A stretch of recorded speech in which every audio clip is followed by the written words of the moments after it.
Oh, this hour and a half's gonna fucking drag, innit? Fucking gonna be like pulling teeth getting stuff out of this fucking idiot. Oh, he's a proper chump. Yeah. He goes without bloody introduction, doesn't he? I don't know, man. I've got an introduction for him. Okay. Well, we might as well just go straight in it and say, I'm Dan Watson. I'm Paul Sloggett. Welcome to the Dirt. Now, we're quite miserable today. We're not really particularly enthused by the guests we've got, but we had no choice, really. Like, he goes on and on. Can I come out riding with you? Can I do this with you? Can I come on the podcast? Please, please, please. So, here he is. Your man. My man. Everybody's man. Steve Birkbeck. No. I'm not coming out. I'm not. I'm not coming out. I'm staying in.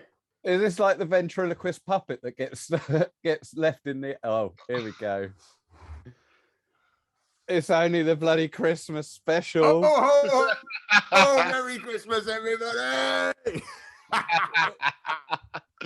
For your entertainment and Christmas pleasure, Santa Claus himself, Santa's Rudolph here. the red-nosed reindeer, and his lead fuck nugget / elf, Mr. Paul Sloggett, for your oral and visual pleasure. I think this might be the easiest hour and a half yet. You said we've got so many community questions. We don't even have to think of many ourselves. Easy money, guys. Easy money. Right. Listen, I might put this back on in a bit, but I've got to take it off now because if Sammy comes downstairs and busts me, he'll know Santa isn't real. So you bad man. You've got clothes underneath though, yeah? Yeah. Unlike when I did the BFC question. No. Can you leave the beard on though, so we don't have to see the rest of your face, or put a face mask on? Yeah. You slugs. There he is. That's hot as well. Yeah, I'm a bit toasty. Hang on, I lost my headphones. Prick. Hello, boys. How are you? Back in the room. All good, mate. I've just got to hide the Santa costume under the table so Sammy don't see it because I really don't want him to bust Santa out. Right. There we go. Hello, mate. Right, slugs. Yeah, all right, mate. So, for everyone who's been living under a rock for the last 20 years, who are you? I'm Nathan Jenkins. I'm Nathan Jenkins. Oh, I am Nathan Jenkins. There he is, up there, look, my boy. It's never going to get old, that isn't. Never get old. Steve Birkbeck. From the Shire. From the Shire, yeah. And I ride electric mountainboard. Well, I don't ride mountainboards anymore so much, but we'll get onto that later. Yeah. So, talk us through the what was it you coined it earlier? The wank wall. The wank wall? Yeah. Does it need any explanation? I'm looking at. No, but we need some close-ups, man. We need some close-ups. Bring them down one at a time. So, numero uno. That's got jizz on it still. I can see that from here. Yeah. There. That's my boy, Sonny. With a dodgy top knot. Who? Oh, Sonny Dibben. He's a professional one-wheeler from the States. He's sponsored in the States for one-wheeling. Donny Sibben? That's him. Yeah, Donny Sibben. And then Trampa Boys, Headless Dave, Sam Nicholas, right colours, wrong team, Villa fan, Sonny and Daff, the best Welshman ever. I love him. Headless Dave's got a head. Yeah, and then Amo. Oh, lovely. Yeah, Eamon and Sonny and Daff. A couple more of Sonny, my favourite. I'll get my favourite down.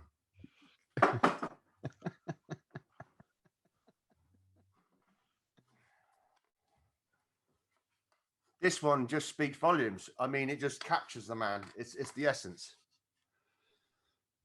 Look at that. Oh, beautiful. It's EWE all the way. It is, isn't it? Yeah. Easiest wank ever. Yeah. I've had to get this one copied several times now because it's you know, it's that's the one you got put it on your duvet set, isn't it? I've got that on my curtains as well, not just and wallpaper. You go to John Lewis, and they'll put that all over your wallpaper as well. It's £7 a roll, but I think it's worth it because again it's vinyl, it's white cling. White cling. The Donny Sibbon range. Get in there, guys. Whoops. And that, there he is. Nathan Jenkins. Nathan Jenkins. Yeah. I'm not sure where that was taken. It looks like somebody's kitchen. I think. No, it wasn't. I was going to say that's the toilets in Maidenhead where we went to the go-kart track, but I don't think it is. I recognise the wine, but not the kitchen. So there you go. They're looking smart. I'll give them that. That's just a little bit of fun for the Trampa boys. I'm a little bit sad, really. There's no pictures of me and Dan. Oh, but this is pre like, you know, all bets are off. Like, you know, there's no Jeff, there's no Slogs, there's no Dan because like you're newbies. Newbies, yeah, you're rookies, man. Fucking rookies. You've got a lot to learn, Slogs. Yeah. You should listen, mate. That's what you should do. Listen a bit more. What, just like Beirans did? You made him the rider you are today, didn't you? Oh, absolutely. I taught him everything I know and everything he knows. You should see. That's where you went wrong. You shouldn't have taught him everything you know. You should have left a little bit short, something to aspire to. I'm always leaving a little bit short.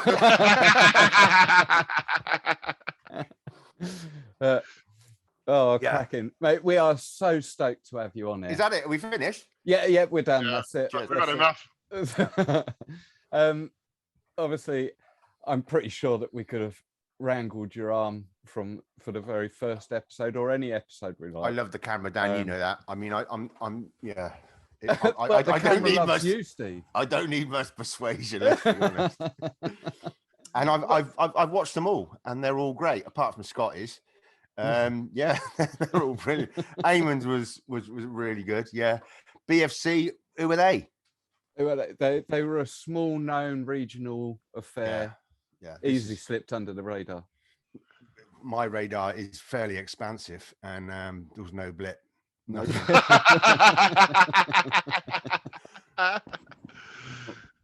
That's probably because you still had a VHS video player rather than a DVD when they were sending out free DVDs of their shit. Betamax, mate. Betamax. I invested a top loader. Betamax. That's where I went. One touch recording. Yeah. So yeah. Oh man. But yeah. So as there isn't much introduction need, but we're going to give one anyway because there are, believe it or not, people out there who are only getting on board. They ain't watching this, are they? Well, you say that. They're even coming out asking questions for you, Steve. Actually, that's a lie. Normally, or recently, Adam Barton has been supplying questions quite regularly, but he hasn't supplied one for you. I don't think he has. I've had to write down a list. That's because you don't rate him. Yeah. Yeah, don't rate him. Don't rate him. Don't need to know the old school. He's just pure new school. But yeah, let's do one of them. Let's do one of them now. Are we going straight into questions? Are we? Okay. No, we haven't even over. I was going to do the introduction then, wasn't I? I was going to give the introduction. We got sidetracked within 10 seconds, and I'm off onto something else. The Steve B. No, I want a proper introduction. Yeah, let's give the man some credit. I mean, I know he demands it, but we've got to give. You know who I am, right?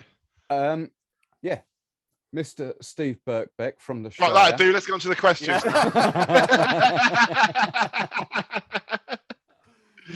I think it'd be remiss of us to not mention the history.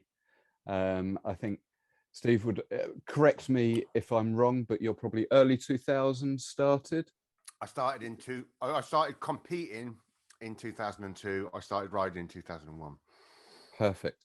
And by 2003, had picked up sponsorship by MBS. No, first year, 2002. First. And was that on the back of a result? You could say that, yeah. When I first started in the Masters, riding mountain boarding, it was a little bit farcical. I'd come from skateboarding, and I was average at best, you know, at very best. When I was right on my game, I could hold my own on a ramp, you know, and, you know, put a few tricks together and have a few decent runs and all that. I come to mountain boarding, Court Farm. Actually, I'd gone to the big air comp at the Hill in Stinchcombe first. That was in May. I'd been given a pogo stick for Christmas, and that was just bouncing up and down, going nowhere fast. Didn't like it. Took it back to Alpine and Rock, where my mates had bought it from, and said, "This is shit. I want to do something else." And I don't want to appear ungrateful, but it was rubbish. Was it one of those like pneumatic pogo sticks? Yeah, you at could least. pump it All up. right. Yeah. So you could go a bit higher, but I mean, you still went up and down in the same spot. It just wasn't me. And he pointed above his head and he goes, "Oh, this is for sale. It's X Display." And it was an Exit frame board. Heavy as crap. Heavy as fuck. Yeah. A big lump of metal. 9-inch wheels on it? Well, 10 maybe? They're fucking really? massive, weren't they? Yeah. I took that to Ashton Court and rode it down the hill and thought, yes, this is like skateboarding, but I can do it anywhere now. And got it straight away. And then got hold of a Soul 16 that was being sold in Shark Bite in Bristol at the wrong price. And then I took that to Out to Grass. No, I went to the big air at Stinchcombe. Spent most of the afternoon. Loads of Americans were there. I mean, like Jason Lee, probably Leon. I don't know if Leon was there in Saya. Cody was there in a cowboy hat. Mm-hmm. God, that was such a funny day. Was that Ride the Hill? Ride the Hills comp, at Stinchcombe. They had a massive, great big cheese wedge, a big cheese wedge, and a nice, dirty, steep landing on the other side. And about 2 weeks before the comp, no, that's a lie. At the comp, the first thing I saw, I can remember, was I saw Leon Robbins. No, not Leon. Leon Dove. Yeah, he had like a full face helmet on, body armor, pads all over the place, and he was hitting this kicker, trying to do 360s, and he took off and did a 360 and crashed and landed. And I thought, my God, what have I walked into? What is this? Like all these people with all these pads on all over the place. It just looks so far removed from like skateboarding down Dean Lane and Bedminster and all that in Bristol that I did. It was just, helmets didn't exist for us. And I thought, what the fuck have I walked into? And then I had a helmet. I took a helmet because I was told that I needed a helmet to go there. I don't remember who told me that. I spent most of the day walking around with my helmet on back to front. It was Tom Spence. Remember him? No Snow Rider from Hair Down. I don't remember Tom Spence. No. His picture would pop here now, though. Tom Spence was a Slugs has been looking for this picture next week. Yeah, I'll be looking for that picture. Yeah, Tom Spence was a freestyler. I'm sure he came from Hair Down. Little round glasses. He was good on a No Snow. He's sponsored by No Snow. Anyway, he said, you've got your helmet on back to front. So I took it off and put it around the other way and met Ian Williams there. And he was Ian Williams. Out to Grass. Yeah. For those who don't know, the Out to Grass owner. That's Ian Johnson. Ian Williams, as in Team Bad. Yeah. He was behind Stu Kirk's caravan trying on some arse pads. And I saw a pair of pants and I went straight to it like a magnet, moth to the flame, innit? I said, "What are you doing here?" And he goes, "I'm just trying on some arse pads." And he goes, "He was from Bristol." I said, "Well, I'm from Bristol. Let's hook up and ride." And that was the formation of Team Bad that day, right there. Me and Ian said, "Yeah, we'll meet in Ashton Court." So, and then I think probably Ian told me about Out to Grass. I went to Out to Grass. Ian Johnson. I rode all the berms and stuff on the at the centre. And he said, "Come back to my house for a beer." And I went back to his house for a beer. And he showed me the video of the comp from the previous year. And he said, "You could do that." And I said, "Yeah, I probably could." And he goes, "Well, why don't you enter?" And I said, "Okay, I will." So then I went up to Court Farm about a month later, very drunk, still drunk. England had beaten Argentina the night before.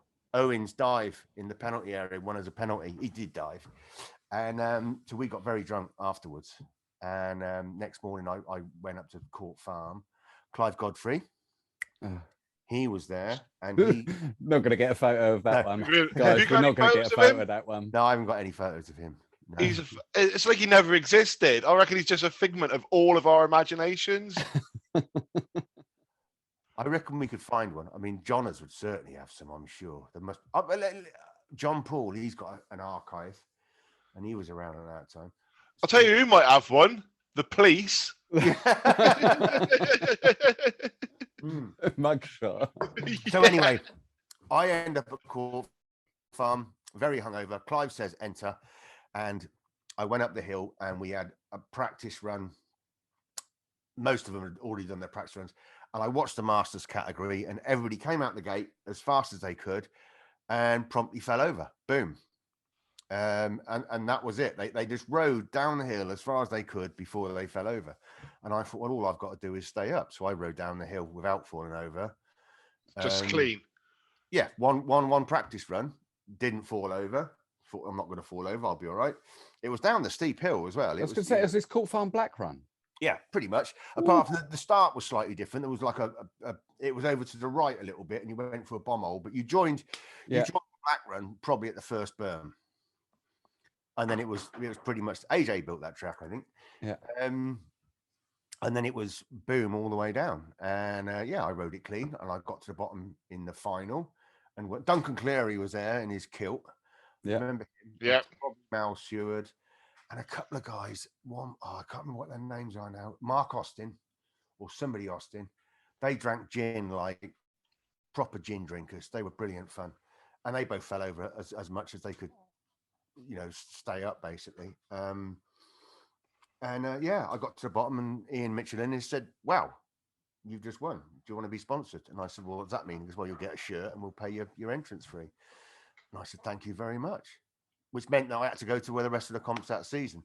And I went to Winscombe, the next one. That was the first time I met a Coney Karma. And all the masters completely spanned themselves in the practice. So I was the only master in the second race, in the second comp. So I won that one by default. So I was now 2 times winner. So what did you do? Join the Open then? Just ride in with the Open? Yeah. I think in the there was no more masters to race against. I think one of my races I was in a race with Mark Pettifer, and I nearly knocked him off, and he was an MBS rider. Yeah, I was in the lead, and I was on the tarmac bit in the lead. Mark Pettifer was behind me, and I was going so fast I started to scrub off some speed. I started like carving left to right, and nearly took him out. And he's going like, "What the fuck are you doing?" Because he was trying to catch me and overtake me, and he did, and he won. That was fun. And the third one was XPP Priory, and again, pretty much. I mean, to be honest, border cross back then was like, everybody just got padded up completely and stayed on until they fell off.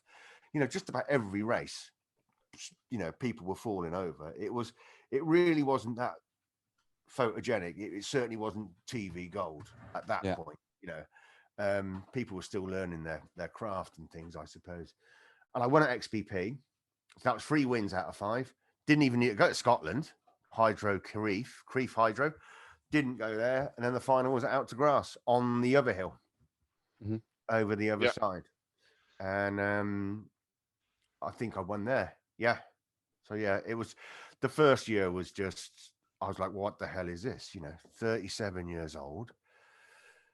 Suddenly, all I was doing in Bristol was like going out and drinking too much and probably partying too much and stuff. And suddenly I've got this massive bite of a cherry. Suddenly I'm the UK champion at mountain boarding, even though by default, by some degree.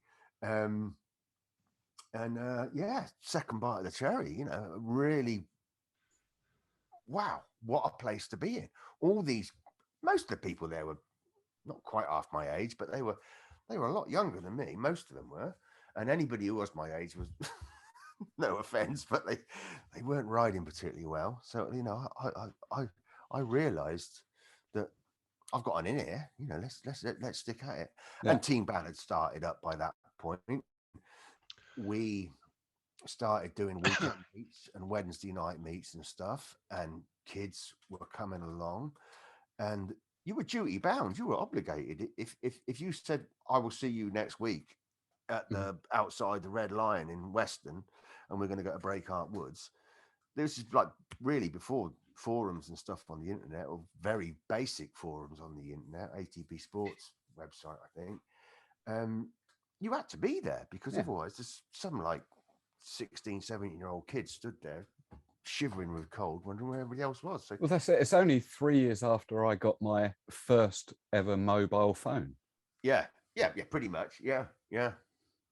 And so yeah, we really we just went for it. It was, for me, oh my God, it was so much better than like waking up on a bar of a pub at 4 a.m, having to walk home. You know what I mean? It was.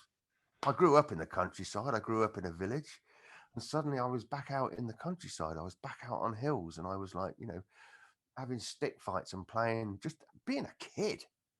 Yeah. 7 years old in the woods. And it was.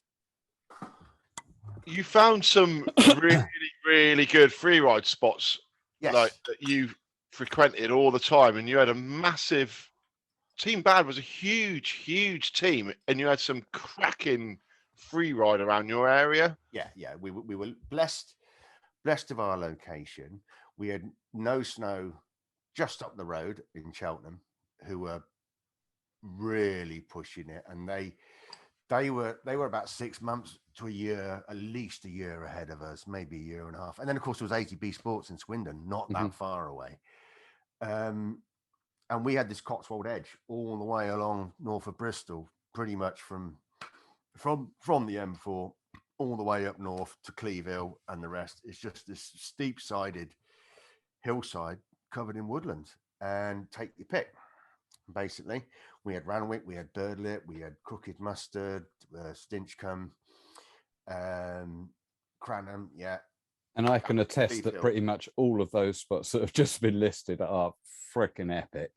Yeah. And best of all, and our best kept secret was LA Woods, which I haven't ridden. John Paul took me there. John Paul very early on, because John Paul got involved with Team Bad very early on as well. It's a bit contentious about how we all met and where it all got set up, but he was in Clevedon, and he knew Ian, and he said to Ian, "Let's meet up and arrange a meet." And then I met Ian at Stinchcombe and said, "Let's arrange a meet." And all three of us, planets collided basically in Ashton Court one Wednesday night, and we've still got pictures of that. We've all got, we all just showed up. About 12 of us. I forget it. Richie Rose, Amy, and Ben, Amy's brother, Ben Coulthard, Wolfie, maybe Ian, and John Paul. Beirans? No, too early. John Paul would have got in touch, or was in touch with Matt Gaydon and Nat Gaydon in Clevedon. They all lived in Clevedon. And Beirans was in touch with Matt Gaydon and Sasha Bush and Nat Gaydon. They were all like Churchill, south of Weston-super-Mare sort of area. So the web was out there. Yeah.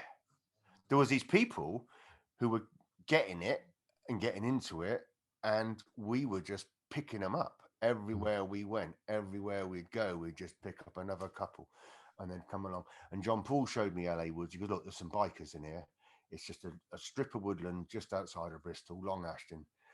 And they'd put a couple of berms in and stuff. And I looked at it, he looked at it, and it was the same as Crooked Mustard. The first time I looked at that, I thought, "I'm never going to ride down that. Can't ride down that. It's madness."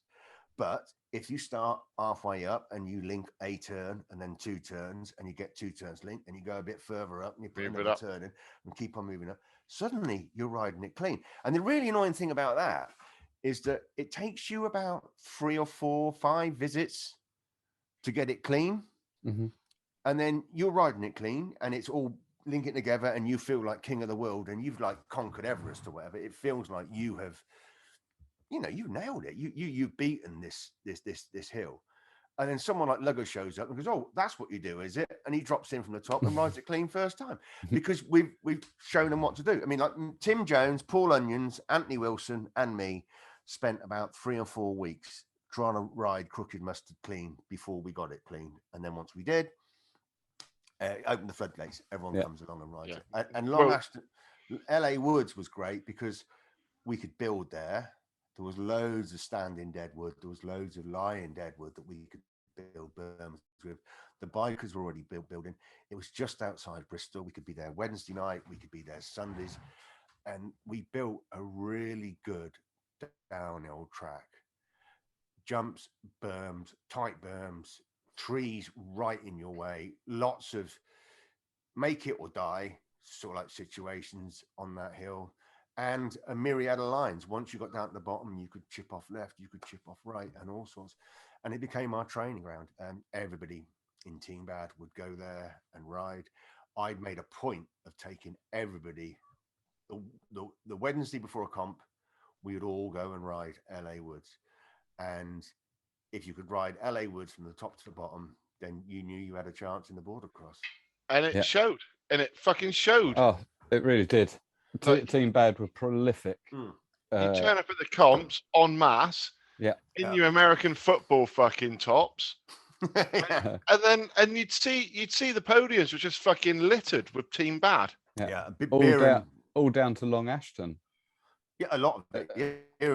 Beirans came there, and it was like one of those moments. I've had 2 really big moments. Like one was Pat Lizanne. Remember him, the Canadian? Pat Lizanne, vaguely rings a bell. I took him to Cleveland once, put him on a mountain board. He rode breakers clean for the first time he'd been on the mountain board, and he got to the bottom and he just screamed at the top of his voice, "I'm alive!" Like some out of Braveheart, you know. And I remember that moment. And Beirans, the first time I took him to LA, and he watched us ride, and then he got on a board and rode it, and he wasn't weeping, but he was really psyched. You know, he was really emotional off that. And I mean, Beirans became the best wingman I've ever had. Yeah. This is a perfect lead-in to the first viewer's question, which is from Beirans.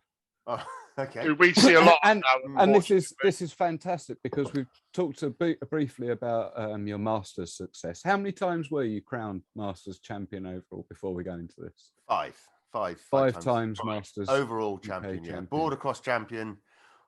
Yeah, 5 times. Yeah. 5 times overall. So, Beirans' question. I would do freestyle. Go on. I did freestyle just to play the numbers game. Yeah, of course. You know, the overall ranking's what you want, really. Yeah. I'll expand on that in a little bit. Go on, Beirans' question. Beirans' question is: would you rather be crowned Masters overall champion one last time, or have LA Woods back as it was? LA. There you go. Beirans, sorry, mate. I knew that was coming. No question. I said I went back there and I couldn't. It was like one of those things when the loggers come in and they take all the trees out. Just didn't recognize anything. I got lost. I went in there. I was walking around. I was going, right. So where's the footpath out of here? You know, it was so different. And I.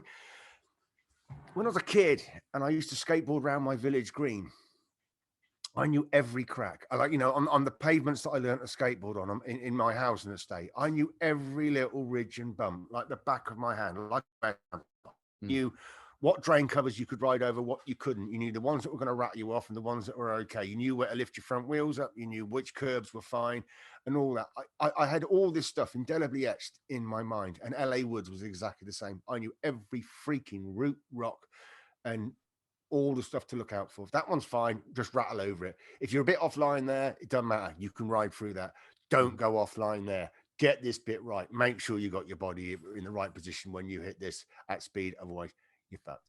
And to have that, to be able to go back to LA Woods and go from the tippy top to the bitty bottom one more time. Yeah, fuck medals. That's the spirit. That's the spirit. No. And to be in the miners' arms afterwards with the crew. You know, go to the pub afterwards and have a debrief after a nice sunny evening on Wednesday night in LA Woods, and get in the pub about 8:30, 9 o'clock, and have a couple of hours out in the beer garden with the boys and the girls. Brilliant. Yeah. I got to say that was a similar experience with Lardos on any sort of free ride meets, and all the regional groups. I would assume the same of back in those 2000s. Yeah. So yeah, and you were involved heavily within the ATBA in the latter years of your riding career as well, weren't you? Well, no, I mean, I'd have to argue. I wouldn't argue. I'd never argue you, Dan. You're always right. Quite early on, I was seconded. It wasn't long. I can remember. Riders Rep was your first. Was that your first? And Andy Cox, who used to run a company called the Dangerous Brothers. Yes, they got the Dangerous Brothers. Produced the films that we have wrongly labelled in an earlier episode. Yeah, they were filmmakers, and they were clothing company from Bath. Andy Cox, can't remember who the other guy was. Sorry, mate. Paul Onions, was it? No. Well, Paul Onions was sponsored by them. Rennie Miles was sponsored by them. Ant Wilson, me, Tim Jones. Couldn't tell you who else. Yeah.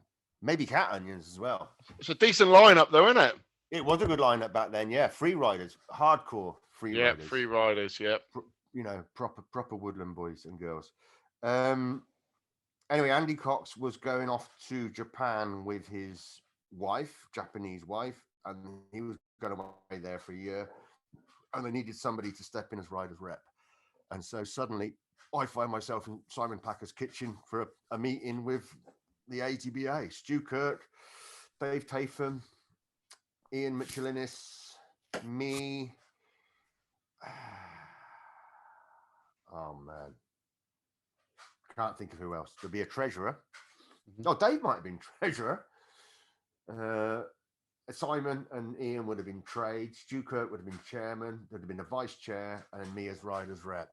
And I love that role because I assumed the role of a shop steward, like the thorn in people's side. I was always about the riders, and every meeting that we ever went to, that was all I ever did, was like look out for the riders. The trade was saying like this and this, how can we get this and this, and like at comps I'd be like, if somebody had a grievance and they were moaning, I'd be on it.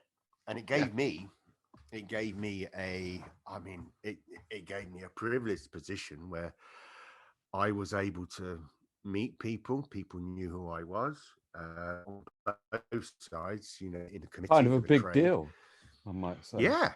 Many leather-bound books, and your apartment at the time smelled of rich mahogany. I even had a small boy to brush the bays on my billiard table. keep the nap, absolutely. And the thing was, the idea was for like there'd be one voice from down below talking to the committee rather than everyone pissing and moaning. Oh God, yeah, and it's one person pissing and moaning, but the best person to piss and moan at them was you. Yeah. Oh yeah, I had to deflect flack from various bodies occasionally. I think there's enough water under the bridge now to say that. Yeah, fuck it. Jay Bisson from ATB Mag always had an axe to grind. Any Monday morning after a comp, he'd always have a beef about something. Sometimes validated and vindicated and perfectly valid, and other times not so.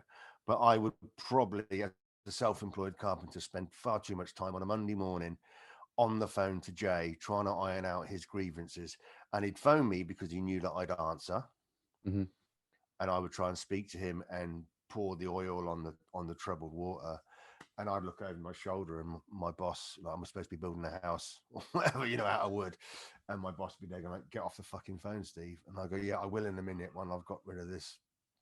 Yeah, but that was part of it, you know. And being everyone's mate was the best thing. I mean, suddenly I found myself in a privileged position of like, you know, being on the hill and people wanting, well, as well, after the blinder, 2003 in the Quantox, yeah, that was a downhill Simon Packer put on a ride the hill comp. I broke a rib, saving Jack Herneman. I have to admit. I mean, it wasn't my fault. Jack went down the track, fell off right at the bottom, didn't get up. We were all sat at the top going, "Oh, well, he's fine." Blah, blah, blah, blah, blah. And we'd have just left him down there. But his mum was there going like, "Is Jack all right? Is Jack all right?" So I went down to go and see if Jack was all right, because she was obviously worried about him. So I drop in the bottom section of the blinder, which still generates a fair amount of speed. And I come down into the bottom berm, and you've already crossed the finishing line by now. The bottom berm is just like a brake. It just stops you from hurtling into a ditch. And it's a big old berm that goes back on itself. And I'm hurtling round in there at speed, and Jack's just lying in the middle of the berm. Not particularly hurt, just lying down, having a little sleepy, the bastard. I clattered straight into him, elbow into me ribs, cracked a couple of ribs. Couldn't ride. Well, I could ride, and I was riding, and I was just strapping in the gates the next day. And a paramedic came up behind me and just gave me a squeeze on the rib cage. I went, "Oh, you fucker," like that, and turned around and realised I was busted. And he goes, "No, you can't ride, mate, because you've obviously got someone." I don't know if someone told him or he'd seen me or he'd heard me or whatever, but he goes, like, "If you go down there with cracked ribs, I'm going to be sticking a big biro through your throat to make you breathe," you know. Because it was a dangerous track, it was full on, and so I couldn't ride anymore. I reckon Jack's mum grassed you up. Possibly, yeah. That bloke over there just ran into my son. Well, he was down there doing nothing other than having a little snooze. Obviously, I mean, like the obvious go-to slogs is anybody in the Masters who felt threatened by me, you know. Let's put Mel Stewart on the table, shall we? Yeah, Mel Stewart. I mean, I don't know who else was there from the Masters, but they'd have all grasped me up. So yeah, he's broken a rib. Don't let him ride. Yeah. So I couldn't ride. And at some point, Paul Onions gave me the microphone. That was the first time I'd done any commentary. And that was another prolific part of your mountain boarding career. Like, was it? I never even realised you'd done commentary. Did you do that a lot? Did you? No, I don't think I've ever heard you on the mic. Just learned his trade on real deals. I did two. I did. No, was it one or maybe two? Maybe one or two. I don't really remember. So. No, again, I only mentioned that because it just emphasises the whole position of privilege. 37-year-old bloke partying too hard in Bristol, thinking, right, is this my life? You know, I was with a girl who didn't want to have kids, and all I had to look forward to was the next weekend. And suddenly, I'm riding mountain boards with a bunch of incredibly crazy, beautiful people, kids, just fantastic. And then suddenly to be involved in the comp, get asked to ride for a team, get sponsored. I'd go back home and tell everybody in Bristol who I was drinking with and stuff, I'm sponsored as a mountain board. Like, what the fuck's going on here? Wow, yeah, wow, you know. And then to become part of the committee, and then to be given the microphone, I'd show up at the weekend, and everyone wanted to be my mate, because if I knew them and could mention them, they felt good on the hill. And the other really good thing was that I was given a bit of paper at the beginning of the weekend with everybody's name on it and everybody's number on it, so I could then put a number to a face, and then that meant that the middle of Sunday afternoon, I'd see 379 go, "Oh, Peter Hills, well done, mate. Yeah, you did really well yesterday, didn't you? Semi-finals, was it?" And you go, yeah, great. Whoa. And I can remember, you know, Robbie Kinsey, this last year, the saddest day in mountain boarding when Hales closed. He came up to me because, "Steve, I'll never forget, like, you know, the first time you met me, you remember my name. Like, you know, I learned his name was Robbie, and later on that day, I called him Robbie again." And it spoke volumes to him. It was a lasting, it made such a lasting impression that he mentioned it 15 years later. 15 years later. Yeah. That kid's got a good memory. I tell you what, and big up the Robbie Kinsey. He has been on it, and from the day he first stepped on a board was wanted to be involved, and I think it is down to people like yourself and other inspiring role models that might have been around at the time. Have you got someone in the garage with you, Dan? You looked over your shoulder then as if you had someone there. I was just showing my good side for a moment. I just see it all. I mean, all of that I hear, and it'd be wrong of me to like even deny it and stuff. But I just look at it as an absolute privilege and a blessing. Right place, right time. Yeah. Just like second bite of the cherry. You know, it's always wrong to say, isn't it? But I mean, like, you know, even at the age of 37, I'd traveled quite a bit. I had a really good time partying. You know, if I'd died at the age of 37, I'd have had a pretty good life. Yeah. And then suddenly to be reinvigorated for the next 10, still now, to have it all again in a completely different guise, you know. I mean, that was one thing that used to really annoy me. And it didn't really annoy me at the time because I didn't even know it was going on. But the amount of decent Class A drugs consumed at comps, and they kept it away from me because I was like rider's rep or chairman or whatever, you know. Oh, Steve Birkbeck, yeah, I was the authority, you know. But Jesus Christ, Meba were animals. They'd get to Colt Farm and fuck off to Hereford on Friday night, and they'd be out till 4 a.m, and then ride the next day. Yeah, I never saw any of that. You know, that's because you were wrestling in fires. Well, yeah, I was making my own entertainment, and I was trying to get to sleep because I'm racing on Saturday. Well, talking of fires and Robbie Kinsey. We have a question from Robbie Kinsey. I'm sorry to butt in it, but these come up fucking weird. Perfect timing. I've got to go to my book because I want to make sure I get this right. If it's the one question that's going to be asked about a fire, then it was Pete Tatham and arrows. I've already answered it. You've already answered it. It wasn't me. Just for the viewers, the question was: did he set fire to the hay bales at the edge? Wow, Robbie. For a start, I'm sure we had this conversation in the summer, and I thank you for asking this question because right now I get the opportunity speaking to Tim Berners-Lee's interweb worldwide thingy. I finally get it on the record. No, I did not set fire to the straw bale. It was an accident. No. Away from the straw bales, quite away from the straw bales, I started a small fire to blow some shit up. Okay, nothing massive, just a small fire that was big enough to blow up a few gas canisters that I had from my nail gun. As you do. As you do. Well, it's standard. I always blew stuff up.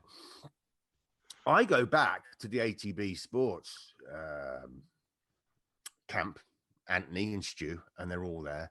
And I'm done for the night. I've had my fill. I've blown some stuff up, and I'm going to bed. And I'm just sat there, just about to go. You know, that's it. I'm cooked. Saturday night, 2 o'clock in the morning. I'm done. I'm just going to turn in. And at that, there's a God almighty bang. I mean, yeah, really, really fucking loud. Way louder than anything I'd blown up. I was going to say, the sort of noise that like a nail gun gas canister in a fire would make, or? No, way. the sort of noise that a blue Calagas canister that you would... A camping gas. Yeah, that sort of thing. Are we blaming Meba coming back off their tits and blowing shit up? You could, well, Arrows was probably part of Meba, so yeah, he's in.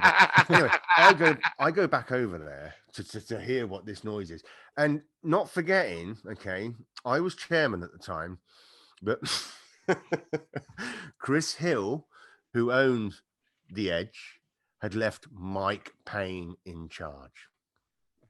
Remember Mike Payne? My name is. Yeah, Michael Payne. Yeah, you're only supposed to blow the bloke. He blew the whole fucking field up. I tell you, no, he was left in charge. And I mean, so I go back over, and there is Arrows, Pete Tatham, Stu Lugger, and a few other randoms, and they're all having a bit of a laugh round my little fire that they had just blown up to pieces with these gas canisters. But also, at this point, a massive 1 ton straw bale is on fire. They'd set fire to that at the bottom of the freestyle kicker, on the landing. And I goes, guys, you're going to have to put that out because that won't go out by itself. I said, put it out now because that will burn all night. Yeah, whatever. And I went off back to bed. No, I didn't go back to bed. I went back to the campsite, to Stu and Ant's tent and stuff and vans. And then I went to bed. And then I was rudely wakened about 8 a.m. by Chris Hill from the edge saying, like, what the fuck happened last night? There was 40 bales of straw. There were no bales of straw. I'd lost my wedding ring that night. And when he got me out of the tent and I walked across to see the mayhem, there's a straw bale. I mean, maybe a third, maybe a quarter of it consumed by fire on the landing of the freestyle jump. And I thought, was this Sunday morning? Sunday morning, yeah. Freestyle morning, yeah. And I thought, you fuckers, you didn't put it out, did you? You just let it burn and then you all went to bed. And I'm like, I think I might have actually, I was no longer chairman. I think I'd retired. But Chris knew me as go-to bloke. Yeah. You can sort this, Steve. Absolutely nothing I could do with that. So yeah, Robbie, I did not set fire to the bale. I may have instigated the fire. I may have started the fire. I didn't start the fire. Didn't start the fire. Billy Joel. That's it. And I don't like Billy Joel. Oh, crikey. He's more of a Queen man. Oh, I knew that was coming. We've got it right. So, have you got another question? You just slugged it off. Well, let's hope he comes. He's not going to get that back, is he? No, Mark Hale. We didn't get a chance to ask a question. Why the hatred? He's just cut off. Was it another question? Are we going to get him back on, man? I don't know. Abby come in and set it up earlier. I don't know whether he'll come back on. Oh no, I fucked it with a quick quip. A quick quip. Well, maybe we'll take the opportunity to use this as welcome to the Dirt, sponsored by Fatster's Economy Lard. Mamma mia, let me go.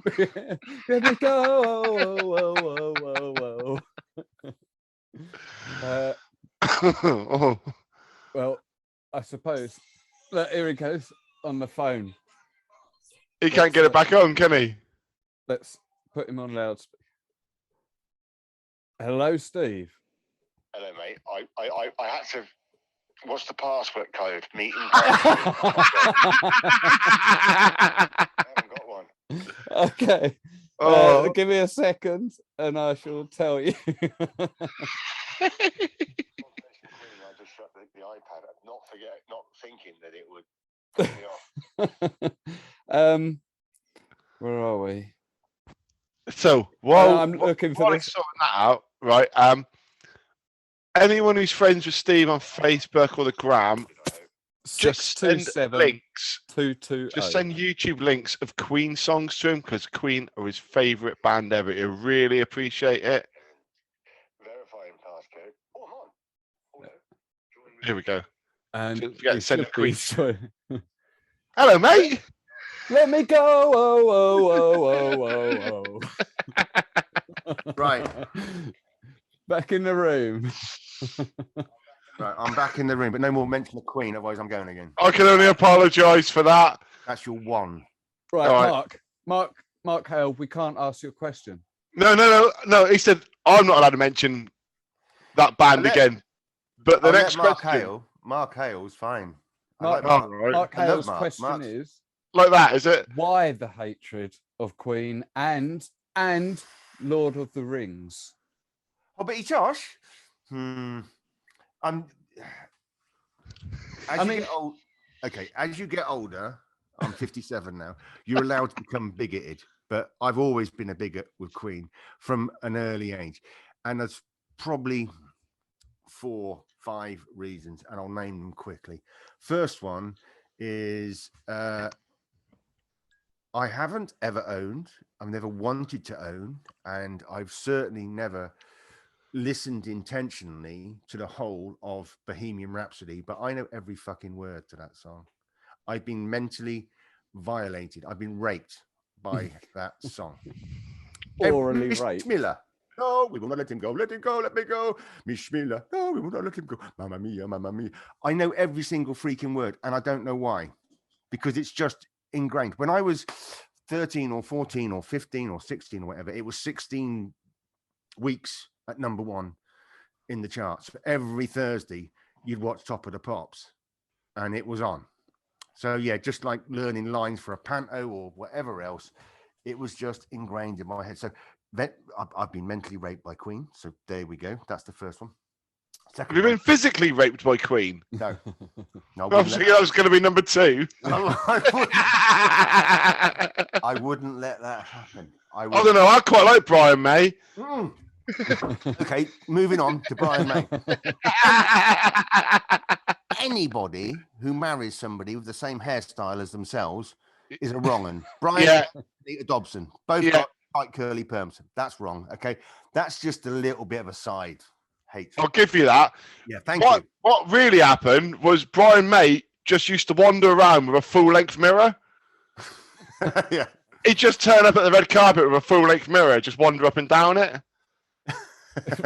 It's a pretty rock star kind of thing to do, to be honest with you. You're probably too young, really, to understand the geekiness of a snorkel parka. Oh no, I had a snorkel parka. Orange. Oh my god, orange inside. Line. Oh yeah, I had mine in green and blue. That explains a lot. The blue ones with the orange lining. Yeah, yeah. When I was 15 or 16 into punk, and then the specials and all that, making a fashion statement, going to school as best dressed as I could. There'd be other kids coming to my school in snorkel parkas, and they would have a very, very badly sewn, so it pulled all the nylon in on their coat, and it was like a Queen badge. Okay, and you just look at them and go, mate, I've got a tonic suit on, I've got a tie, I'm wearing a Fred Perry, I've got my brogues. You've got a Queen badge very badly sewn on your snorkel parka. So that was a statement that, maybe I was maybe I was just from very early on, just bigoted, but I couldn't cope with the blue snorkel parka and Queen badges. And then knowing quite confidently these sad fuckers in these blue snorkel parkas with orange linings and fake fur would go home and they would wank over the cover of Fat Bottom Girls because there was loads of girls naked on bikes. That was how sad they were. See, I used to wank over the video to I Want to Break Free. Well, no, that's red card. No, if you're going to wank over an album cover, it's Hendrix, Electric Ladyland, isn't it? Yeah, that's a true point. Yeah. Right, while we're talking about music... I haven't finished yet. All right, are we still talking Queen? Let's remember what I said about music. I've got a question after that doesn't involve Queen. Right, the significant one, the real reason why I hate Queen more than anything else, and this is valid and it's true. In the time of apartheid in South Africa, there was boycott South Africa, support apartheid, free Nelson Mandela song by the Special. I know what you're going to say. Support Mandela all over the country. We went on march. I saw Desmond Tutu in Hyde Park. I went all over the place. And South Africa did a gig called Sun City. And they wanted bands from all over the world to come and play Sun City. And they wanted to play to a white audience in South Africa called Sun City. So much so that people who were opposed it even wrote a song called I Ain't Gonna Play Sun City. I could sing it, but it's there. I ain't gonna play Sun City. Just like Free Nelson Mandela by the Specials was out there, I Ain't Gonna Play Sun City was out there. Queen played Sun City. Mm-hmm. End off. There you go. You fucking sold it to me. You sold it to me after with that one. It's still a fucking great wind up though. Yeah, I appreciate it. I mean, I've had people phoning me from France in the middle of the night singing "We Are the Champions," and 3 a.m, I've got woken up and I've answered the phone, and there's like 20 no snow riders all singing "We Are the Champions." It's funny. So, I mean, it is fucking hilarious. If I didn't enjoy it, I wouldn't set myself up for it. It's all part of a running gag, isn't it? So yeah, it's a long running gag now. Right. Anyway, right, going back to music. Mm-hmm. I don't know how much of this I've made up in my head, and how much is an actual fact that you've told me before at a comp. Yeah. Because the way I remember it is this: you once were on a half pipe at the back of a gig for gay bikers on acid. Absolutely right. Boom. Yeah, several. Yeah. Right. So with a top hat on fire. I've always been a mad keen fan of gay bikers on acid. No. Yeah, always. I'm well into like me fucking shit like that. And the day you told me that, like, it must have been 2003, 2004 at a comp. Yeah. I looked at you in a completely different fucking light then. It was Thunderbird all the way with the gay bikers. They were Leicester band. Yeah, they was a British band, weren't they? Yeah. There was Mary, there was Kev, Robber. Can't remember the fourth one. Mary was the lead singer. Kev, dreadlocks, probably bass. Oh, Tony. Tony was lead guitar. They had a flat in Highfields on about the 19th floor, the only like sort of tower block in Highfields, which is ghetto town of Leicester at the time. This would have been 83, 84, something like that. And they had a shrine to Jim Morrison in the corner. I went round there one night after a party, and we were hot knifing black hash. Off the cooker, or off the cooker, or off the fire? Off the cooker, gas cooker. Milk bottle, two burnt knives. Off we go. Back in the day.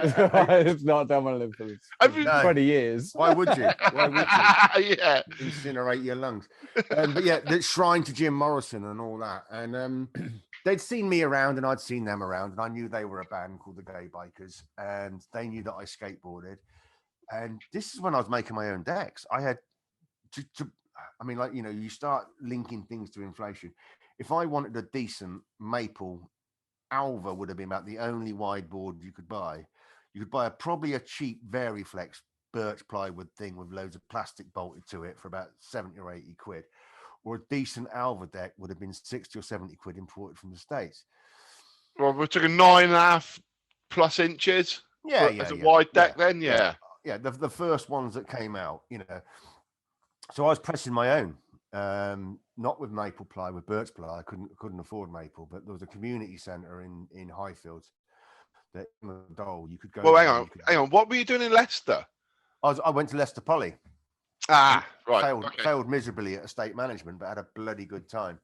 Real party, great city, and lots to skate. And put your headphones on, head full of head food, and off you go.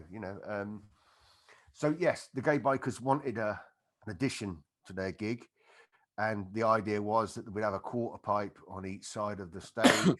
Sometimes, I think the quarter pipe only happened once down at Alice in Wonderland in Soho, but I would just push myself onto the stage and go across stage and say, "And now," and then turn around and come back. The Gay Bikers on acid, and there'd be a top hat, and I'd have a trough full of lighter fuel in the top hat, and we'd set fire to that, or we'd soak the top hat in fire. I probably did it 2 or 3 times. They asked me to play keyboards. The biggest problem for me really about joining the band was going home and telling my mum that I was acid, because my brother died from heroin related causes when I was 16. He was 23. So all drugs were off the table at my house. It just wasn't. It was taboo. It just wasn't, and I could never ever go back and do that.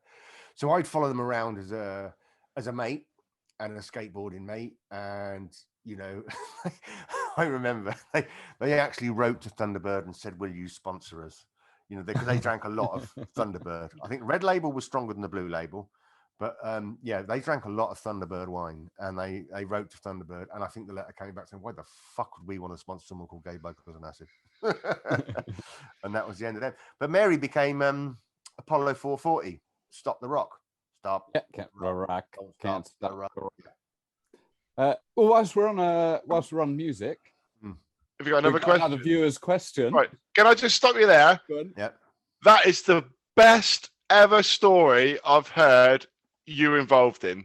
Like, honestly, Really? right? For me to like, because I've known that story in my head. Yeah. And I've always thought, no, he's never said that to me. Like, and we haven't discussed it since.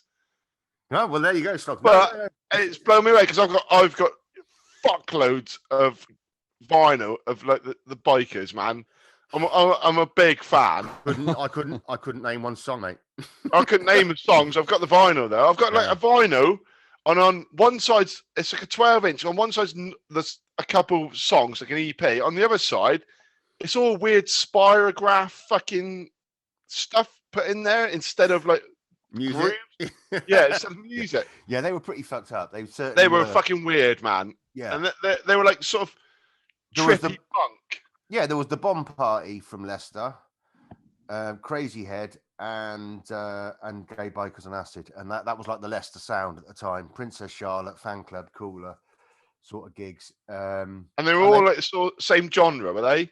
Yeah, Bomb Party were probably the most. Well, no, actually, probably the Gay Bikers were probably. Gay Bikers must have been, because I've heard of them down in the fucking West Country. Well, yeah. I guess the only reason why I thought Bomb Party were more successful was because they were older. They'd already started and were already making music, and they had a flat down in probably East Finchley or some Balham. I mean, of course, Balham and the Angel. That was a band as well. Sorry, guy. Eamon Shaw's just on the line here. He says he's getting pretty bored and wondering if we could talk about mountainboarding again. Oh, right, yeah. Touche, Dan. Touche. Oh, see what you did there, Dan. Very good. Yeah. We can talk megabytes. Well, we do have to talk. We have to continue talking music anyway. Do you want to call Jones's? Dan wants to talk S Club 7, don't you? Yeah, S Club 7, Juniors, Blue, Westlife, Minto, I'm all big fan. No, Joe Jones wants to know: do you still get regular emails or letters from System of a Down? No, never had one. Oh, I thought he'd signed you up. Apparently, he signed you up to some mailing lists many years ago. Well, if he had done, yeah, I'd have probably deleted it. That's a bag of shite, isn't it? System of a Down. I mean, like, who would listen to that, eh?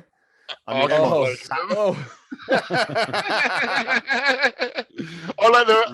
like the first two albums, to be fair. After that, they got a bit dog shit. Well, we'll nip off on. He did actually send through a couple of questions. So, given the fact that you have no recollection of being on the mailing list of Joe Jones, same Joe Jones who put us onto the great not ground industries, the great earthboard controversy. I heard that. Yeah. Has anyone confirmed that as a fact yet, or is it still? Well, it's a fact, as in I've seen the court papers. Google 5 million the court fraud. papers. I'll link you if I find them again. Yeah. I'm not that interested. I'd rather you link me to yours and Eamon's new fucking terabytes.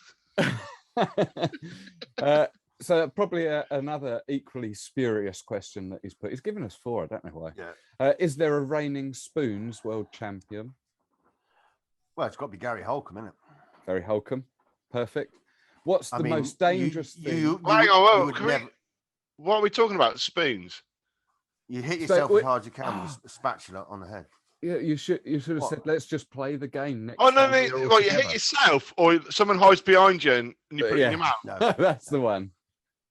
Yeah, that's it. Yeah, move on. Gary Holcomb. What's the most? He started it and he finished it. What's the most dangerous thing Ant Wilson has ever talked you into? Ooh. I think I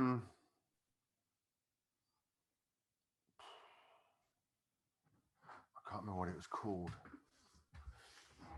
There's a place up where the Northern Boys used to. It's either Malham Cove or Mamtor, something like that. There's a disused road, He's taken me to some pretty crazy places snowboarding, to be honest. Like, this will be fine. And it was just shit. I wouldn't say that was dangerous. That was just crap. Where you're just like walking out or whatever. A couple of dodgy pubs in Swindon, I guess. no, there's this one place. It's either Mamtor or Malham Cove or whatever. And all the Northern boys, what are they called? The Scuzz boys team. The Northern... They weren't like, no, I can't remember what they're called. Anyway, they were all there, and we showed up to come and ride with them, free ride. And it's an old road, an old tarmac road. It's been abandoned because of subsidence. It's slipped away down a hillside significantly. I think that is Mantor, isn't it? I think the Trampa yeah. boys did a little video there. And so we strap in and we say, which way is it? And they're all still like standing around chatting, drinking tea and smoking bifters and all that. And Ant's up and off it. He's going, let's go. And so I'm strapped in and I'm rolling behind him because which way is it? And I think it's someone like Paul Butler said, yeah, it's down there, but you need to go off to the left because there's a really big drop. And didn't hear anything. He just carried on going off down the road. And I followed him. And sure enough, there's like this road that just stops like that. And then 10, 12 feet down here is the next section of the road with this great big chasm, yawning chasm of chewed up tarmac in between the two levels. And you get to that point where like you can't stop. You're in it and you either go for it or you eat shit basically. Mm-hmm. So commit or die. Yeah, lock and load. And so we did. And I think that was, we both came out of that, landed and rode out and thought, that was a buzz. That was a lucky one. That was pretty mad. I mean, Christ, the amount of things that, hitting, when I had my broken collarbone, they sat me in a chair on the beach. They took me down to, well, didn't take me down. We all went down to Westwood Ho. And because I couldn't really play, because and this is like only like about a week after I'd done it, I'm in a sling and they picked me up from Bristol and so they take me Steve down to the beach. We go to Westwood Ho and they sit me in a chair on the beach and they put decided that I was fair game for this, put a canistella on my head, then knock it off with a power kite. That was quite good fun, just sitting there getting hit by kites. Yeah. And blowing stuff up and stuff. But I'd be, to be honest, that question should be probably put round the other way. Well, I've got to say certainly the most dangerous thing that you've ever talked me into was extreme walking. Extreme walking every time. I've still got the medal and the cup somewhere. Yeah. What was that? Essex Home Counties show? Adventure Sports Show, wasn't it? Extreme Sports Show, yeah. Died on its arse. Yeah. And we had nothing else to do but go extreme walking. You're going to have to explain it. I'm looking at the shocked face. I'm like, what the fuck are these people on about? Well, this is like so not a mountain board podcast. It's not, is it? It's just us three having a chat. This is... Believe it or not, I think this works. We're down there. We're at a mountain board comp. We have to. It wasn't a comp. It was a demo day, wasn't it? A try and ride. We had to try and ride. Try and ride. Yeah. Whatever it was, yeah. Kids would show up. They'd pay a little bit of money, or they wouldn't pay any money. We'd just let them on mountain boards, and we had this tiny little like wooden rolling that they roll down, and they would ride down there and then come to a stop and get off and go, yeah, we're good, we can mountain board, and the parents would take pictures and they'd move on.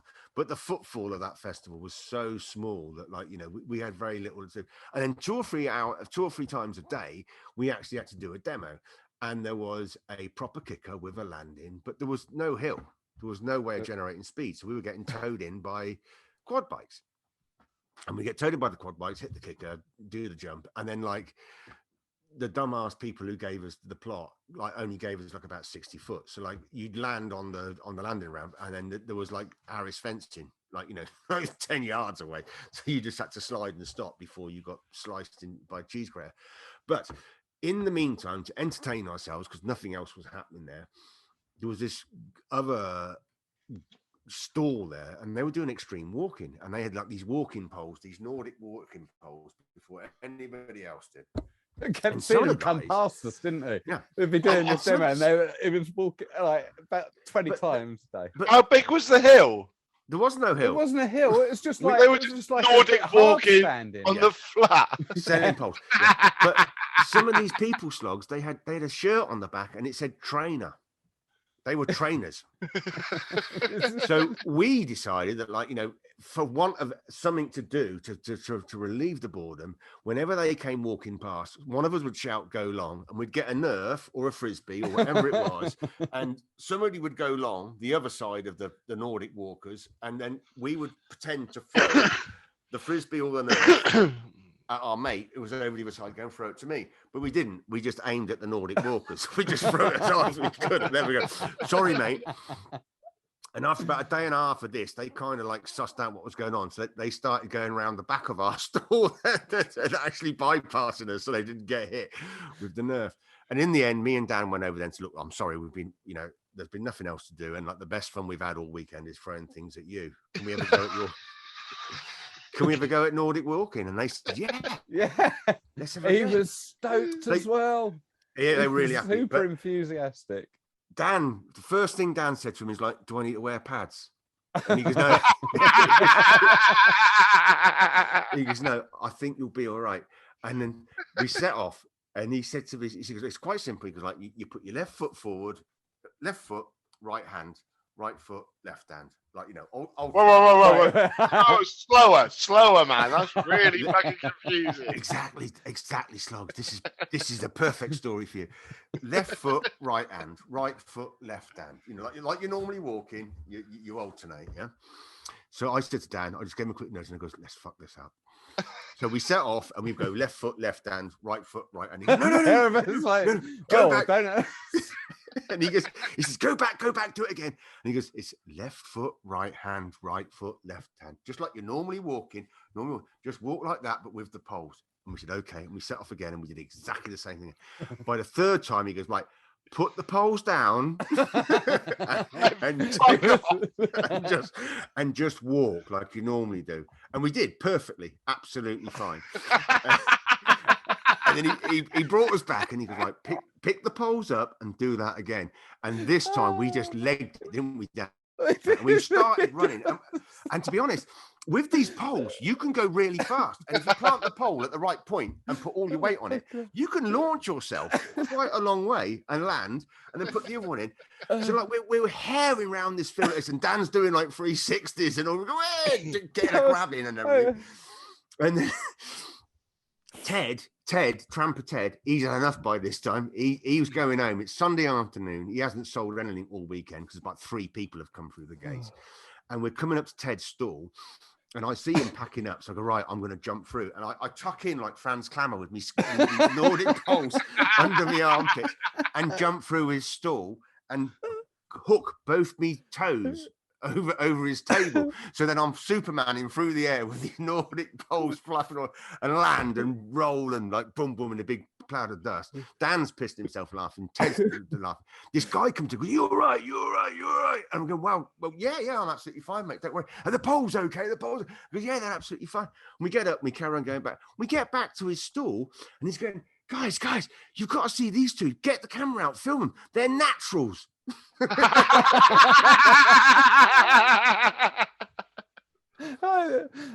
new breed of Nordic freestyle walking. It was insane. Yeah, man. I'm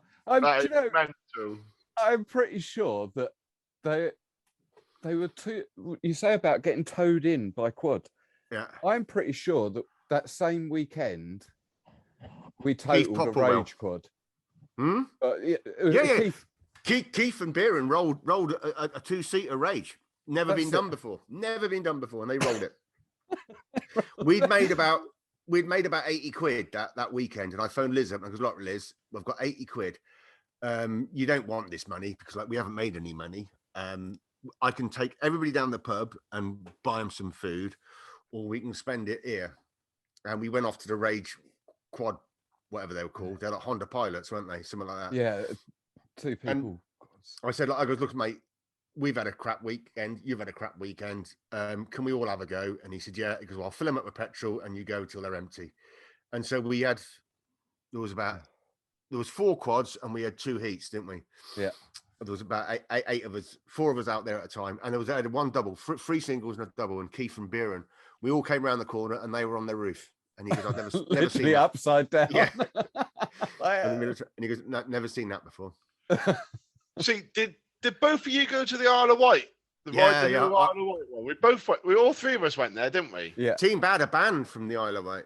The Isle of Wight full stop or the Isle of Wight festival? The Isle of Wight festival. No, the Isle of Wight. Oh, no, it wasn't the festival we went to. Yeah, we all went to the festival with Ride the Hill. Yeah, we did. White Air. There used to be a White Air competition before that festival that we went to. That was when Team Bad got banned. Either from the ferry company or the Isle of Wight. I can't. No, it was the ferry company. We didn't get banned from the Isle of Wight per se. That would have been really hard work to do, I think, to get everybody on the island to hate us. But yeah, we weren't allowed on the ferry again. I think we were milking our freebies, our guest list. We put so many people on the guest list that Team Bad showed up en masse, and we all just got on the ferry for nothing. And they realised that, we were rumbled. Absolutely taking the piss. That's completely unlike mountain boarders to do. That was Tim Paddock and that lot, and Rennie Miles, Andy Potter. Tim Paddock. Yeah. Dave Compton of the BSC messaged me just the other day, specifically asking if we could trying to impress us. Well, I was the vice president of the Dave Compton fan club back in the day. I was chatting to Dave on the phone the other day, Slogs. I gave him Dan's number. He asked for Dan's number, so I gave him. Yeah. Dan! Thanks, Steve. hang on Dave, he's just... he said, how about trying to track down Tim Paddock? I could probably do it. Could you? I've got his number. Perfect. Well, let's put a pin in that. I'll remind you of another time. It'd be good value. I think so. I think It'd be would. honoured. And I've not spoken to the guy for ages. For those that don't know, Tim Paddock is was the owner, inventor, proprietor, sole rider. No, not sole rider. There was You've got a BU, ain't you, Paul? I've got it right here. Hold it up. Bit of a mountain board history, yeah. This is Jib. The BU. The only BU board. bottom mounted. Overslung. That's it. Underslung From deck. a tail. He's a little beaut, man. I get him out quite often. They're hilarious fun. They're brilliant, man. For like I've ridden them in the woods, and you just rocks aren't an issue. You just razz over them. You just ollie over them. Like you just pop over the boys. They're great fun. They're not great for racing. No, they were. It was hilarious when you would see Nardog Rob Court. He committed suicide. Bless him. Rest in peace, Rob. It would be Tim, Rob, and Rob's brother. Oh, I can't remember what his name is. There was 3 of them, and they were tight, and they were a solid crew, and they would show up to mountain board comps, and they would enter the freestyle, and then they would just jib, and it'd be like 50-50s to tail, 50-50s to nose, blunts, blah blah blah blah blah on anything. If there was a rail, they'd be on the podium. They're brilliant on the rails. Like if there was a rail, they'd make it to the podium. I'd spend hours on mine down XBP, just like doing tail slides like on the rails and stuff. They were just like so good for shit like that. Jib. It was almost, having been on the side of the committee and all that, and having to run events and things. When the BU boys were there, there was never any hostility or umbrage towards them or anything like that. But it was almost like they were in a different league. They had their own. They needed a different category. Almost kind of. You certainly wouldn't want to begrudge them from entering. The thing about mountainboarding is always being inclusive. Yeah. No one's ever been turned away, apart from. No, I won't say it. I think it's a bit too late. Say it. No, that was a joke. No, I don't think anybody has ever. Everyone's been a part of it, haven't they? We were an open house, and anybody could come along, and those guys certainly.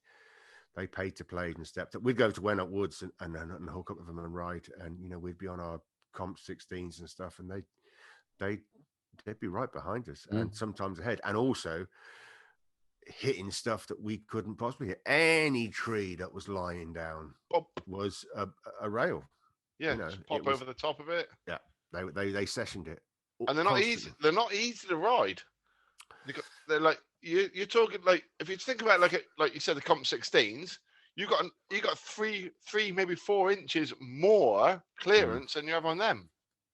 Yeah, but whenever I rode them, I found like the clearance thing was a good thing because you just skidded over it. Yeah, sometimes you would lose complete control while you were skidding, but if like you would do on a snowboard on a box or whatever, like doing a butter or whatever or a spin, you've got to stay locked in the board and know which way you're rotating and work with that rotation. But you could do that on a BU board. Yeah, I mean, yeah, and you could go up on the tail and you just hammer down the hill and almost like you would do on a skateboard when you'd brake using your kick tail. You could do it on a BU board. Just do a wheelie going down the hill and you're on 2 wheels and you could turn anywhere you wanted. Yeah, they were great fun.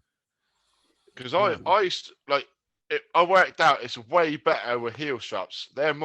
Heel straps are way more important on a BU than it is on a normal mounted board. Yeah. Wow. Like I used to have the should we go down that road and have a debate about heel straps? How long you got? Well, should we wait for the 10? Wait for the 10. Well, let's do another question. Whilst we're here, because like I say, there's quite a lot, so we've got to work through them. It's almost like people know who you are, mate. Are you drinking Rattler then? Yeah. Tribute to Penny Fan, isn't it? That was the best. That was the best. We're going down Penny Fan, are we? No, we're not going to go there. That was the best. I'll tell you what you should have done. You should have done Snowdon. It was brilliant. Shut up. Yeah. Well, I would have done it if Eamon had invited me, but Eamon didn't invite me. Oh, no. Well, you shouldn't have acted up whenever you're filming with him. I know you two boys would have had me there, but Eamon said no. That's apparently what you said, Slog. So that's what I have to do. That's not what I said. That's fact. I want to talk about mountain boarding. We're just talking bollocks at the moment. Let's go to this question. Welcome to the dare. Now, I don't actually know this chap, but All Things Kite and Board on Facebook has sent this in, so you may recognise him. It's turned up. Hopefully you can hear. If you had to pick 6 riders for the Olympics, who would you pick for these 3 categories? Downhill, freestyle, and board X. Oh, that's a great fucking question. Yeah, he's got another one, so we'll do that in a minute. That's six riders. That's 18 answers you need to give there. No. It says 6 for each category. There's 3 categories. I can't. Let's do 2 in each. 2 in each. Downhill. So these are like the sort of people that if you were in the chair and these guys are going to save your life, these are the guys you want in your corner for downhill.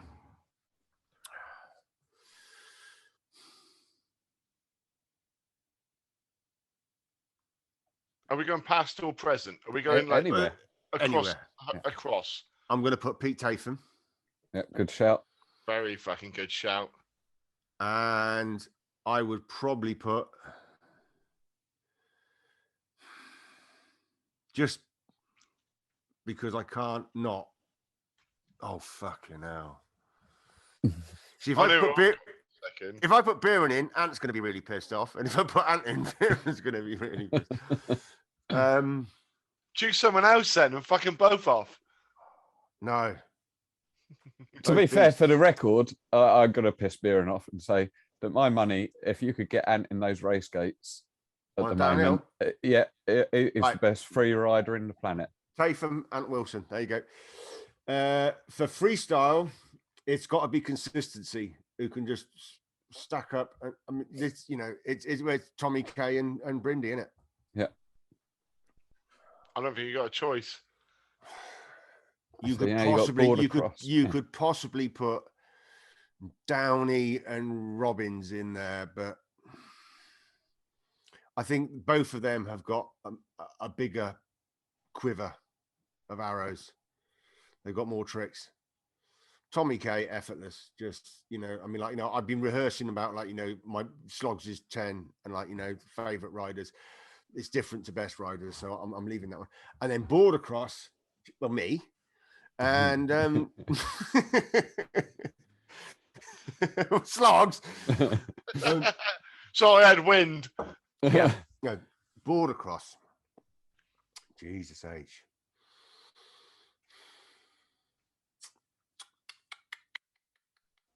Lugger was good. Absolute fucking charger in his Absolute charger on his day. Depending on how much he drank the night before. But yeah, you would certainly put Lugger But that'd be up. your fault. Yeah, possibly. You'd certainly put Lugger up there. You'd put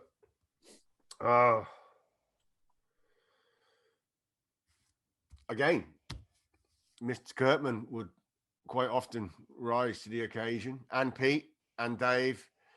Pudding. That's a struggle, actually, Border Cross. But yeah, definitely Lugger, because just he was a beast, and when he got it right. Johnny Charles, JC. JC. Yeah, that's a good shout, man. Oh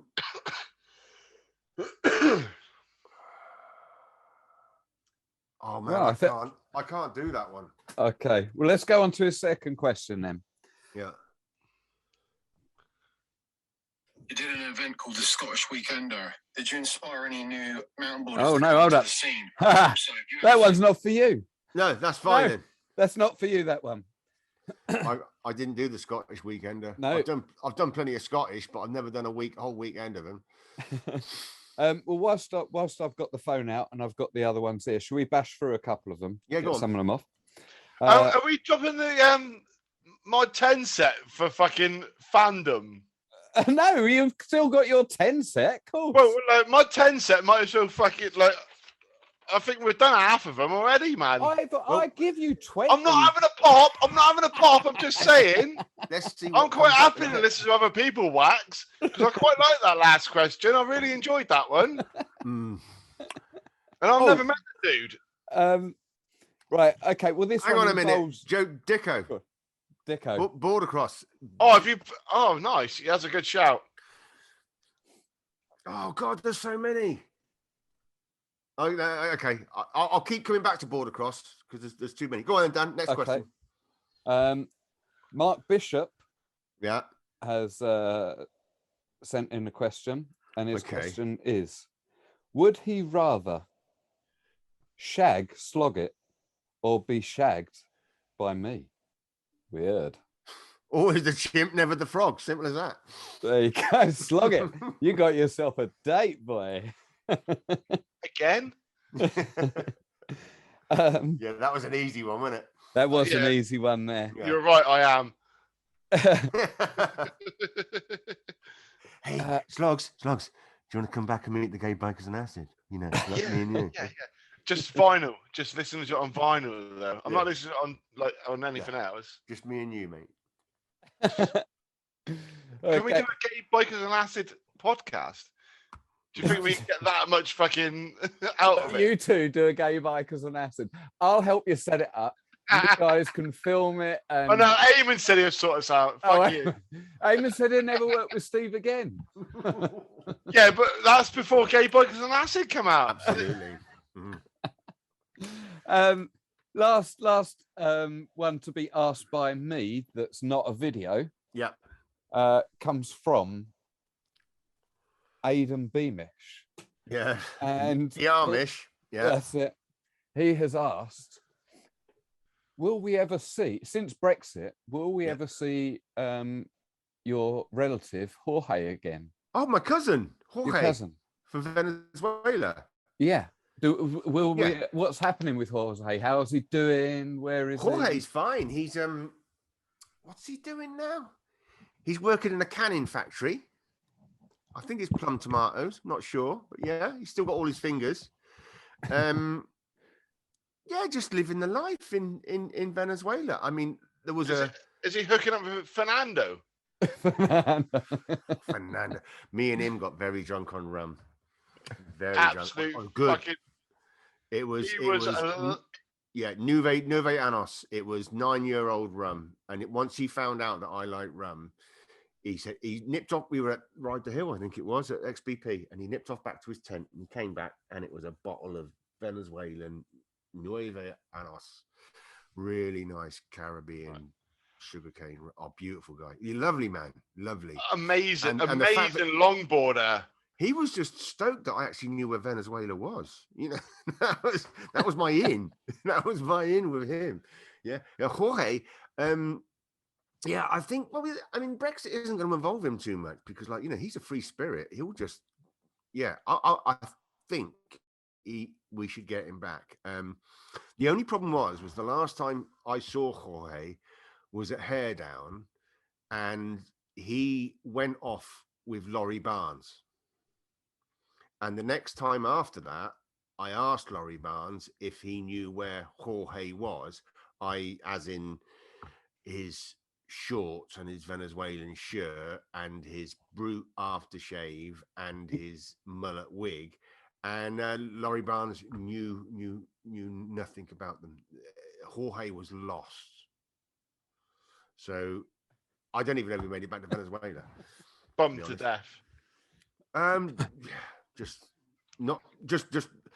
He was left in the auspicious care of Laurie Barnes, who let me and Jorge down. There you go. Shame. He was a lovely man, but my favourite cousin. My favourite He was cousin. a bit of a pedo. Favourite cousin that you haven't fucked. Yeah.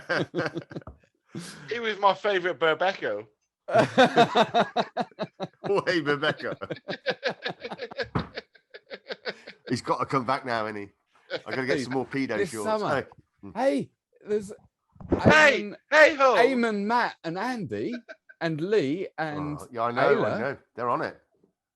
So maybe if COVID allows, we could. There might be budget in the ATBA purse strings to bring Jorge over. Yeah, and you can be the people's rep again. Yes, riders rep. Yeah, look, I'd love to do that. Yeah. Whilst they are in topic, yeah. Matt and Andy Brind have some questions for you. Oh God, would you like them? Well, go on then. That's what we're here for. Yeah.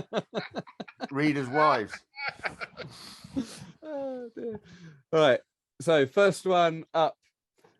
We'll give Andy the limelight first. We'll always talk about Matt Brind. He gets run through the dirt every episode of the dirt. But so we'll go with Andy. And Andy's my favourite one anyway. Absolutely. There's no contest, is there, Slugs? So it begins again. Well, the third brother. Yeah. Right. Oh, you're right, boys. Here, Stevie B's on the old Poddy D's today. So my question, what do you know about rainbows, Steve? What do you know about rainbows? What do I know about rainbows? Ooh. I do know rainbow rails, so long as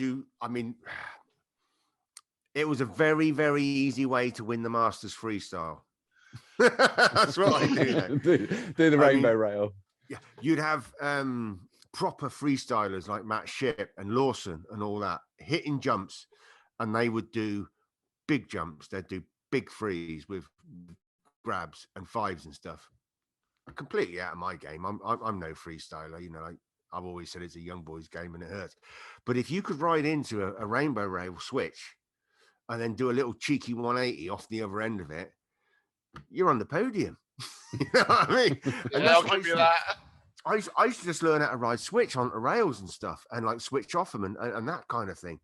And yeah, I certainly mugged Shippy a couple of times. The rainbow rail at Hales, that's the one. The rainbow rail at Hales Super Bowl at the time it would have been. He'd done like two big frees with grabs and all sorts. And then I come in down the side at about like 3 miles an hour and hit it in switch and do a 180 off, and then generate enough speed to do like sort of like a stale fish on the last, and then a 180 in the quarter pipe, and marked highly. Dropping in switch back then, the freestyle, they, if you dropped in switch, you were automatically given like sort of like 15 points or whatever it was. Oh, he's dropping in switch, and you'd always tell the commentator at the top, yeah, I'm dropping in switch, so all the judges knew you were dropping in switch. And also rainbows, well, if you want to put them up there with crepuscular rays, which are the rays that come through the cloud. I know I'm diverging a little bit, but that's the reason. That's the solid factual reason. That's what everybody believes, that those crepuscular rays that come through the clouds, similar to a rainbow kind of thing, that's why the earth is flat. There you go. Shut the front door. Well, I'm convinced now. Flat earthers crepuscular rays. Go and look it up, mate. It's fact. There you go. That's what I know about rainbows. I've got a rainbow story that will Give us a rainbow. Your podcast. Get him off. Which Birkbeck which affirms what Birkbeck. I done ball bearing, bacon butty, bish bent, bird bath, bed and breakfast. I've had a ball bearing. I've had them all. Oh, have you? One ball bag. Ball bag. That's my favourite. Well, anyway, I'm confirming what you said. Yeah. Hit a rainbow rail especially, and you'll get a podium. At Swanberg one year, there was like 3 jumps, like 3 big airs, and they were doing all that shit. Yeah. I come down the left-hand side, board slid the rainbow rail. That was it. Got second. Yes. Yeah, it's absolutely right, mate. Yeah. They had to do it 3 fucking times. Done it once. Fucking second. Brilliant. Good skills, mate. Yeah, it's not as easy to win the Masters these days, is it? I always used to play the game in freestyle because I was crap at it. So I just it was just a case of putting 3 events in a year, so you'd be in the overall. I knew I always had a chance in the border cross. I could hold my own in that, no problem at all. Boom, and then just show up. And the other thing was, of course, freestyle was always on a Sunday, and Saturday night was party night. And you find yourself crawling into bed at as the sun's coming up, going, "Oh shit! Not only have I got to jump tomorrow, I've got to get everyone else up and get them jumping as well." And that's why I was such a pain in the ass with a megaphone, because if I had to be up, then I made fucking sure everybody else was going to be up. No Wesson. What we haven't talked about is, because Dan's never been there himself. Yeah. Is your trash talking in the gates? Because it fucking worked. Do you think Dan's never been there? Because Dan's never been in the same category as you, has he? No, we've never shared the racetrack under competition. I don't think I was consciously trash talking. Well, fuck off! It worked. Whatever you were doing worked. Here, Slogs. As we're locking in the gates before it dropped. Yeah. Have you done this clean? Oh yeah. Have you done it clean at speed? Yeah, but did you see that dude yesterday fucking knock himself out on the first berm? That tabletop there has claimed loads of lives. That sort of shit. Most really honestly, fucking mate, well. Most of the time I was doing that, I was trying to get out of you how good you were, because I wanted to find out if you were having it clean. If you were having it clean, then I knew. Whenever I was in the gates, the first thing I would do is, if I was in the gates and I was lucky enough to pick a lane, I'd be looking at who else is in there, and I'd be all smiles and fist pumping and best of luck, guys, and all that lot. But at the same time, I'd be consciously working out in my head, who's the threat here? Who do I need to keep an eye on, get out in front or whatever, and that's just racing. Yeah, of course it is. I'd be like, you'd be the fastest person down the track, so you choose your lane. Yeah. And then I'd possibly be second, and they go, "What lanes you want?" I go, "What lane's Birkbeck in?" And I choose the furthest fucking one away from you, so I couldn't hear your shit talk. Because it gets you, it fucks you up. Oh, I've seen those people go over that top of that first berm, and you'd be going, "Oh no, am I going over that berm? Am I going to go over that first berm before we even get anywhere?" Because it fucking works, man. You got to be you got to have a strong character in those gates.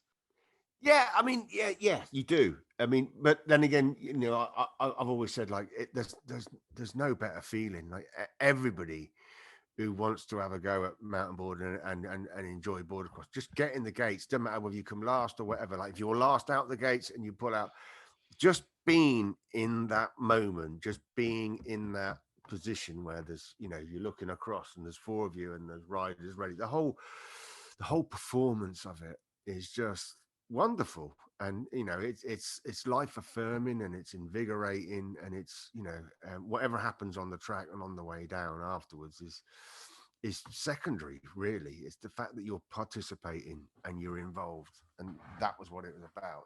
And the banter, really, Slogs, would have I was probably giving you banter because I knew that you could take it and handle it, and I would always try and unsettle Lawson, obviously, because he was a massive threat to me. He was the Terminator. Yeah, he was just relentless. He was solid, wasn't he? Yeah, he was a absolutely. solid rider. Consistent. And did you see him at Hart Hill? He turned up at Hart Hill. Mm. Did you meet him? I did. Yeah. Good. Yeah, because he popped up next to me, like, and I was like, mm. when I looked around, I was like, "Fucking hell, you all right, mate?" Actually, yeah, because I was chatting to him, and I think you said to me, you said to me, "Oh, Steve, I need to talk to you about Snowden." And I said, "No, Slogs, I'm a bit busy. I'm chatting to Lawson." I think that's I think that's exactly how it happened. That's exactly how it happened, Slogs. Yeah. Yeah. Right, gents. Let's give let's give the other Brind the limelight. Yeah. Okay. Yeah. Rainbows. Done that. That's it. Oh, the third brother. Hello, the Dirt. First time, long time. Hello, Steve. Our question for you. Oh, what's going on here? I missed it all. Anyway, our question for you, mate, is what's your favourite panda fact? You're a bit of a panda connoisseur. Cheers, mate. Cheers. Wow. Favorite panda fact. That's a good one. Isn't it? I think it's got to be, because it's short, it's succinct, and it's believable. It's got to be that due to the amount of iron in bamboo, pandas have a really, really high iron content in their livers, which makes them magnetic. So if you blindfold a panda, it will always head north. It's magnetic north. Magnetic north, yeah. I mean, Fact. Yeah. Fact, They're you heard it here. walking forwards. They can do about 4 or 5 miles an hour, but running backwards, a panda can outsprint a cheetah. And I mean, the panda facts have been brilliant. I mean, Can you remember every single panda fact? No, not everyone. No. Can you remember the goofy one? Oh, Bob Burnquist, yeah. Pandas they were in a zoo in Brazil, and they lived next door to Bob Burnquist, and they watched him, and they learned how to skate from there. And once they finally got hold of a skateboard, they broke out one night and they went and skateboarded. And of course, Bob Burnquist is without doubt the best goofy skater out there, and so yeah, all pandas skate goofy. We're done here. We're fucking done. Cool. Well, I'm going to finish off the last of the viewers' questions because there's been a torrent of them tonight. I've really We haven't really managed to actually talk. Well, what have we been doing for the last hour and 3/4? Have we got enough time to talk about because we all worked together, didn't we, at one point in our lives? Yeah. So we all worked for Ride the Hill. Yeah. So can we talk about that for a bit? Because that was go for it then. Let Steve go for it. Well, it was shit, wasn't it? Well, it was shit for you because you worked with me and Dan. It was for me again. I mean, I was. I just split up with. I've been in a relationship for 18 years. I'd split up with Joe, and we'd come to a point in our relationship that her job and my life as a mountain boarder and racing and competing, we just weren't spending any time together at all.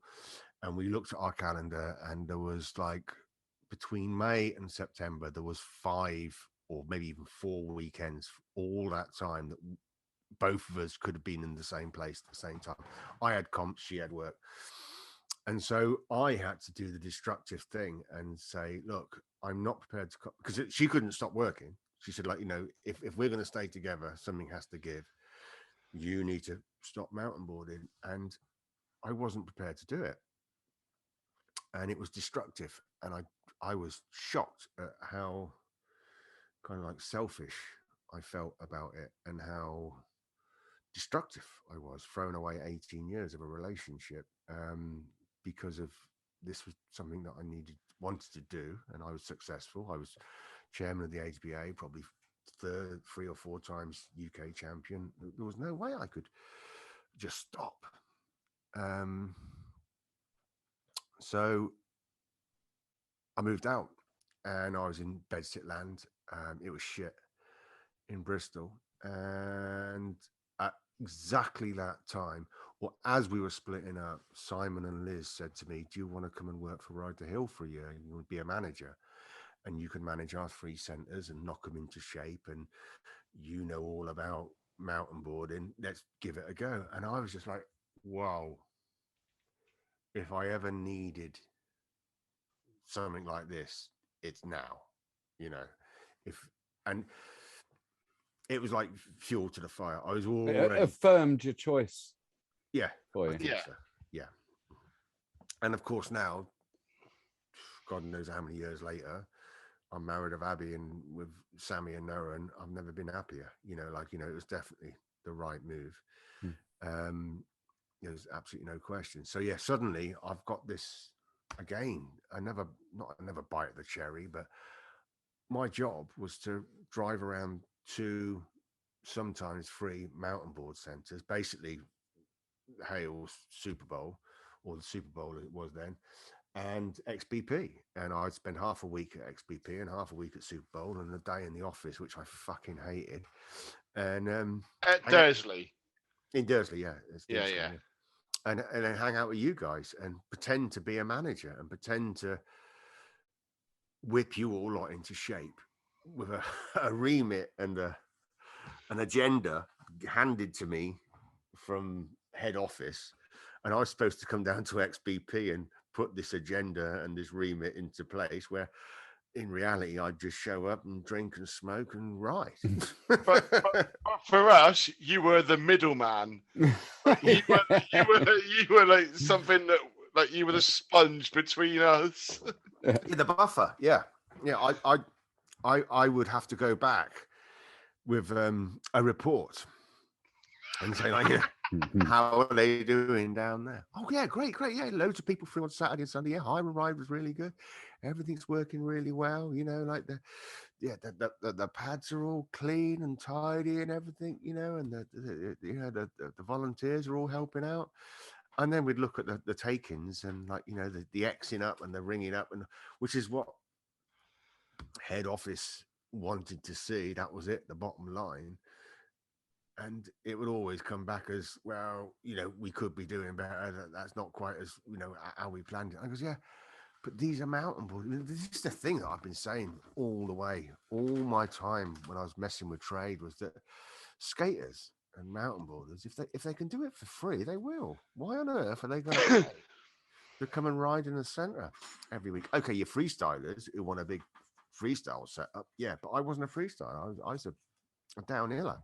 So as soon as I knew that I could ride a board, and somebody had taught me how to ride a board, if that was what I needed, you just go off into the woods and you go and ride like skaters do. Like, you know, you pick up a skateboard, you learn how to skate. How many skateboarders pay to skate? You know, most of them. That's how street developed. Somewhere free to skate. You know, there's rails, there's stair sets, there's banks and everything. That was where it all came from. And, you know, to try and generate an income with you fuckwits. Well, I mean, I had a lovely time. It was great fun, and it was liberating. We sold a lot of beginner boards as old. Like they were half decent boards, to be fair. Yeah. But they were the first. Once those kids had learned how to ride, they'd come to the centre 3 or 4 times. They'd learn how to ride. They'd buy a board. It was all done and dusted. They'd used all the features that they needed to there, and then they were just off in the hill outside their back garden, and off they'd go. And Liz and Simon said, like, how do we get these people back? And I goes, well, unless you've got an absolutely awesome world-class centre, and God knows, I mean, like, hats off to Simon. He tried so, I mean, with the blinder and the slope style comp, those 2 comps that he did were way ahead of their time at the time. He wanted to put on a gnarly, full-on downhill race, which they did at the blinder, probably because the hill was just steep, and wet. And wet, yeah. It was. But honestly, the week before, when we were all practicing the week before, when it was dry, it was a brilliant track. It was really, really good. And then the slope style it wasn't quite visionary, because it had been done before in snowboarding and stuff. And if the transitions had been better, and there was already a natural kind of like half pipe there, wasn't there? I mean, Potter added to it and dug it out and stuff. And if the transitions in that pipe were better, that slope style really could have. It was a bit like the Arctic Challenge, Jay's gig down in Western Supermare. If they'd have just, I think the reality was they brought too much dirt in, and they had to just like keep moving it about and stuff. If you could have gone down lower from the drop in and generated more speed and then had a kicker, but the fact was that, like, you know, there was like about 6 to 8 foot of dirt on the flat bottom, so you know it wasn't quick enough. The Arctic Challenge, you had to be really, really freaking good to make that work. The idea was that you dropped in one side and you hit the jumps and you hit the downslope, and then you went up the other side and you turned around and you came back again and did the same thing again, coming back again, and you could ride it like a half pipe. And probably, if it was built properly, you could keep going backwards and forwards. I didn't see anybody ever go over that jump, up the other side and back down again, and hit the jumps again with any kind of speed that was good enough to make it into a run. And that was a shame, you know. Just concept brilliant. It was early days, wasn't it? Oh God, yeah. I mean, this is what I'm saying. You know, Simon Packer was you know, not revolutionary, innovative, I suppose, with the way, and you know, his down at NAS, the stuff that he did at NAS as well. You know. We put some bums on seats at NAS. Yeah, he'd throw money at it. You know, he wasn't scared to throw money at it and give it a go.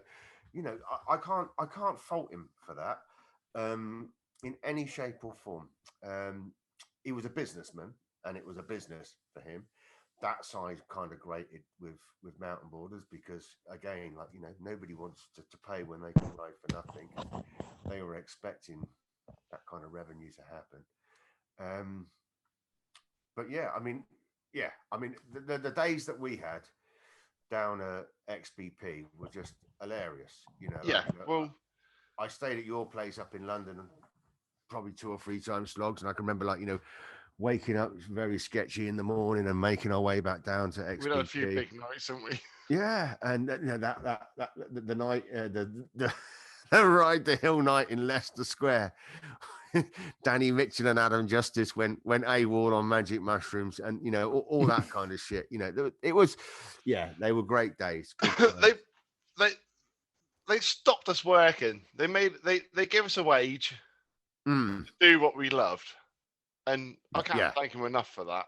No, absolutely right. Truth. Absolutely right. Yeah, truth. Yeah, we were all the same in that sense, weren't we? That, you know, it was like, wow.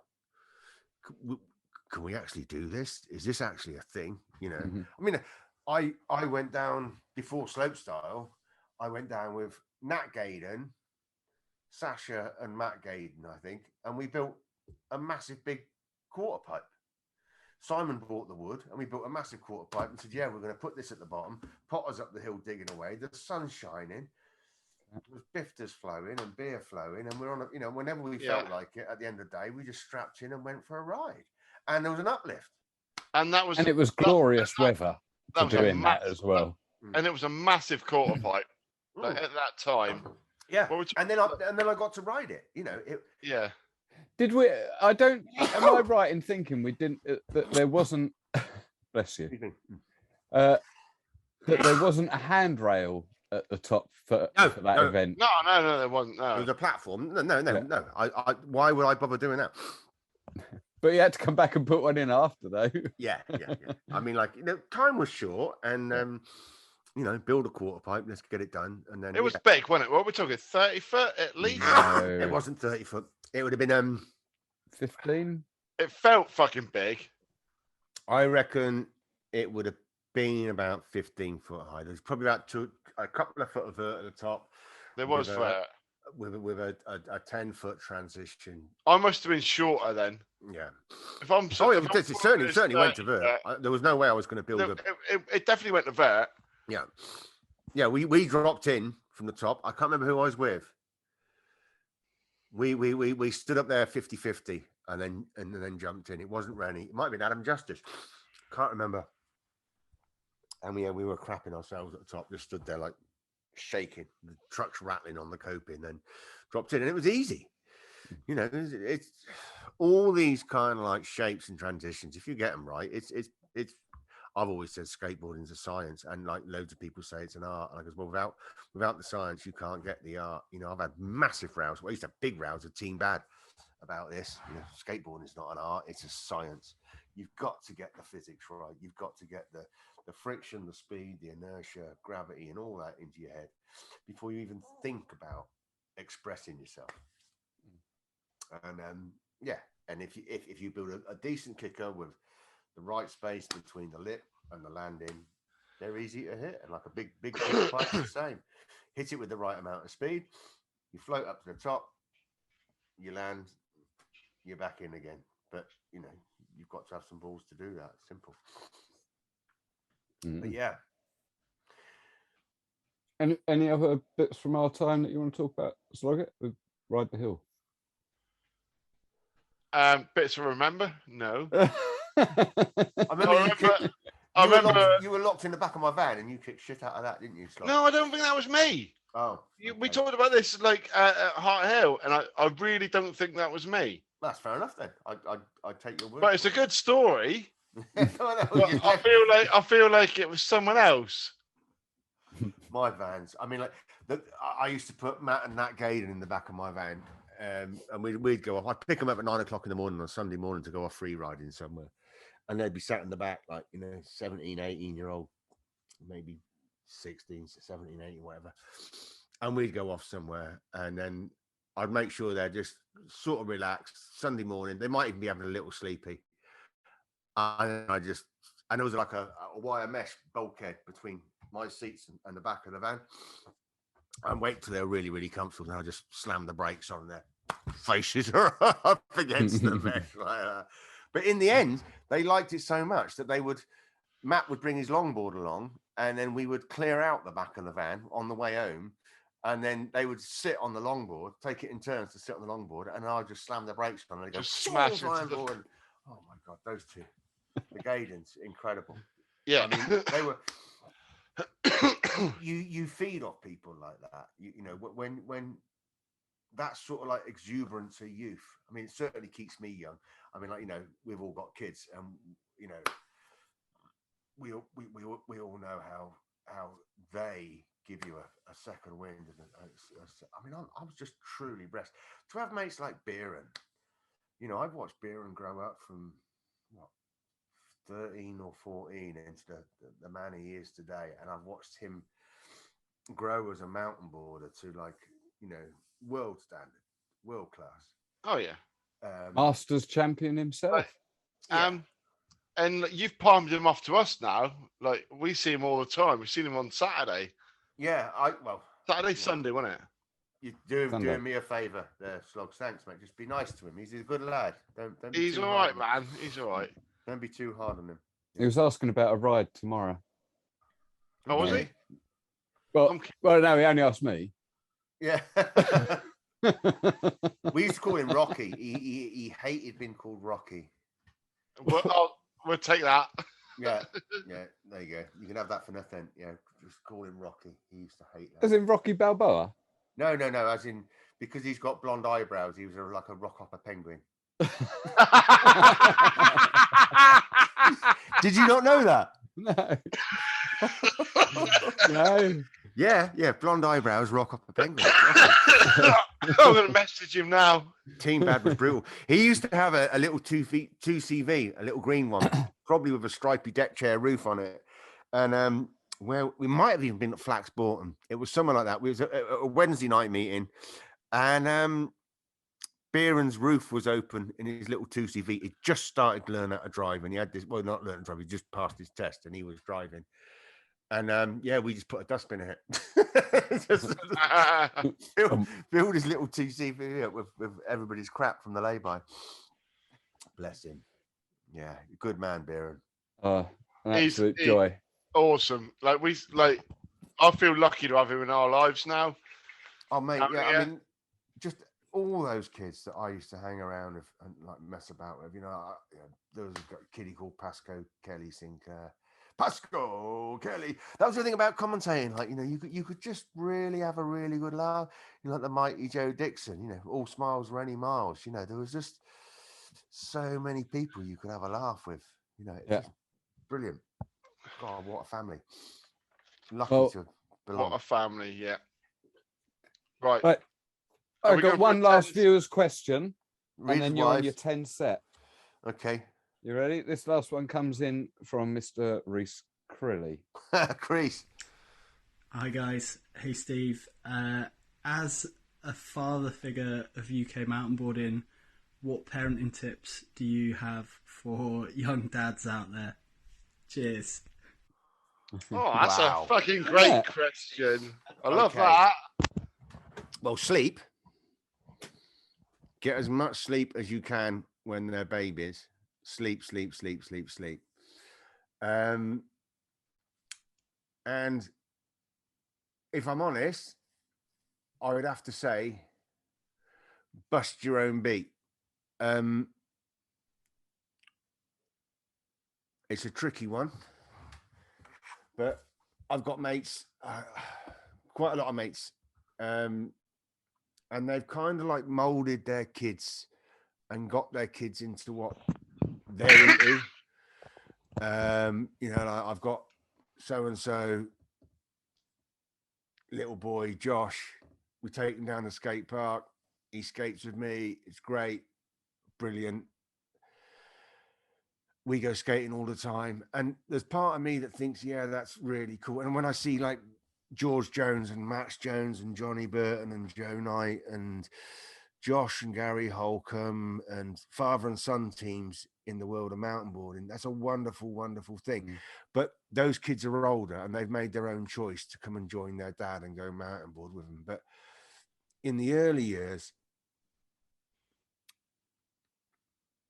I've always been really wary of putting my own stamp on my children and making them do what I want to do. My mum and dad didn't skateboard. My mum and dad knew fuck all about skateboards. I found skateboarding for myself, and that was the big adventure for me. Nobody else in my village did it. I decided that I was going to get into skateboarding. I liked it. I did it. And it was my thing. And that's what made it even better. It was my thing. And with my kids, I don't want to produce a mini me. I want them to blossom and flourish in whatever they want to do, their own way. If they want to get into skateboarding, I'll take them down the park tomorrow. Boom, bosh, like that. Noah, unfortunately, was about 6 or 7 when he saw me break my ankle at Rush. He was there that Saturday morning, and the indignity of it. Yeah, I mean, I had 3 scooter kids. They were probably about 11 or 12. Were pushing this old man who stank of piss out of the bowl because it was a 5.5 foot, 6 foot deep bowl. I couldn't get out. My ankle was broken. And these 3 scooter kids go like, "Are you all right?" And I goes, "No, I don't think I am." I don't know if I can get out of here. And he goes, do you need a hand? And I said, yes. So like they're pushing my ass up the transition so I can get up to the top and haul myself out. I mean, it was so undignified. And if anyone's got any footage of that, send it in. And Abby and Noah, saw that and they thought it was funny at first. But then when he saw me get out the bowl and just like lie on the coping and go, oh my God, like that. And then on a sofa and my ankle was swelling up, and then off I go to hospital, and there's a boot goes on it, and I'm back home and I can't walk for 6 weeks. That's stuck in his head, simple. So I would say, yeah, let your kids blossom, let them bust their own beat. Don't try and create a mini me. Sleep, obviously, but just let them be who they are. Listen to them and let them do their own thing. That's it. That's my advice to you, Reese. Sound advice. And that's fucking great advice. Yeah. Maybe one day Noah will be a dancer and he'll make me. I'll never have to work again. I don't know. But yeah, he's not going to be a skateboarder. I can tell you that. Well, Cool. Okay. I have no more viewers' questions. Slog it. I've got a 10 set. Well, I've only just started. I've got loads to talk about. I need a piss. Me too. Yeah, and me. Right, so you've seen it before. We got a 10 set. Yeah. Don't think too much. Just throw the shit out there. Yeah. Yep. Ready? Yep. I know this. I know most of these answers already. So this is for everyone else. Goof or reg? Goof. Freestyle or border cross? Border cross. Park or free ride? Free ride. Mountain or woodland? Woods. Favorite center, past or present? Court Farm on a good day. Riding the black run on Court Farm. I've said this about Court Farm many times. If you link every feature together in Court Farm, it links. Everything just works really nicely. You come out the berm with more speed than you can deal with, and you hit the next table and you clear it and you hit the next berm. If you can link all that together, it is absolutely beautiful. If you fuck up at any point, it will fuck you up. And that's why I like that. And hair down. Hair down was the same. The big berm at the bottom of hair down was juicy. Those two centers, definitely. The Green Man was fun, but there was not enough turns in the Green Man. So you're talking border cross here on all three of them, aren't you? Pardon? You're talking border cross now, aren't you? Absolutely, yeah. Your eyes see, you see border cross. Yeah. This question's overall center, because later on I've got border cross down here. Best center. Best center. We're talking like border cross, we're talking freestyle, we're talking slope style, we're talking owners, we're talking ambience, we're talking about pad boys. You want a compliment here, Slugs? No, I just want you to. I want your favourite centre, past or present, all rounder. Because in a minute, I'm going to ask you best border cross. You're fucking the 10 set up here, Steve. Bloody hell, Mark Hale was fucking it up by telling us the questions before Sloggett had asked them. You're now fucking it up. I'd have to say that the centre that I enjoyed visiting most, if you're going to say that, best centre. Yeah. I always enjoyed going to Hair Down. I really liked the people down there. And Court always Farm. had a good time. I like, as an overall centre, I thought Out to Grass was a corker. I just loved going down there because the atmosphere was really good. Yeah. My only problem with Out to Grass as a border cross track was that I don't know. As a commentator, you want to be able to see the whole track when you're racing. When somebody disappears off, it's on down the other side of the hill, and you don't know who's won. That's tricky. I mean, it's. I liked the Edge. The Edge was always good fun to be at, and Swanbuck. To be honest, if I'm going to go with a border cross track and a freestyle setup, as a best centre. Swanbook was right up there. What do I say? I didn't think Court Farm's freestyle setup was that good. Okay, should we just move on? Yeah. Okay. I don't know where the fuck we go, man, to be fair. Start at number 1 again. Park or free ride? Have we done that one? Yeah, we've done that one. Free ride all the fucking way, right. Front side or back side? It's the backside 180 is, as it's already been said on here, it's the sexiest trick out there. Yeah, I think if you can boost and go big with a backside 180, there's nothing more. I mean, like, that's it in my book. It's just a beautiful trick. It's freestyle epitomized, personified. Yeah, backside on a 180. Yeah. Favorite rider? Thought about this. I'm putting Rennie Miles right up there. That's a fucking great shout. Good shout there, Steve. Good shout.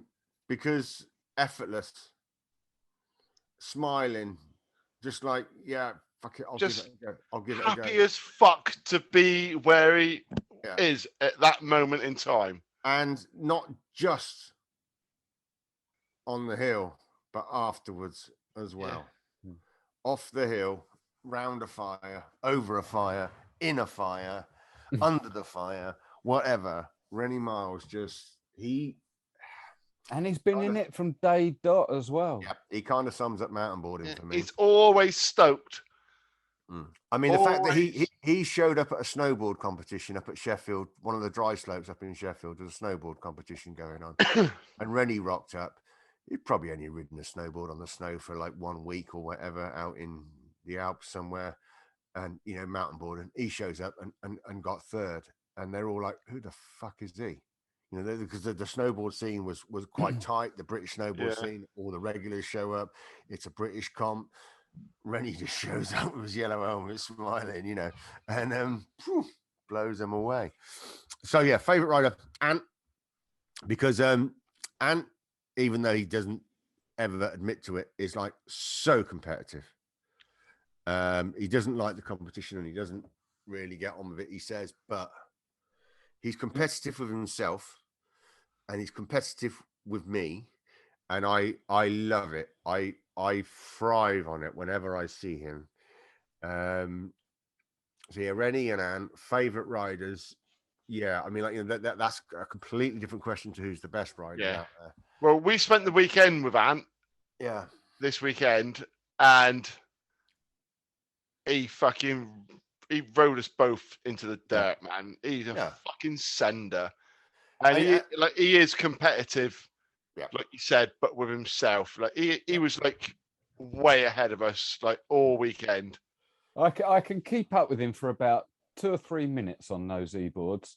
Yeah. But he just, after that first, and then my attention span starts to wane. I can't keep up with the terrain in my head.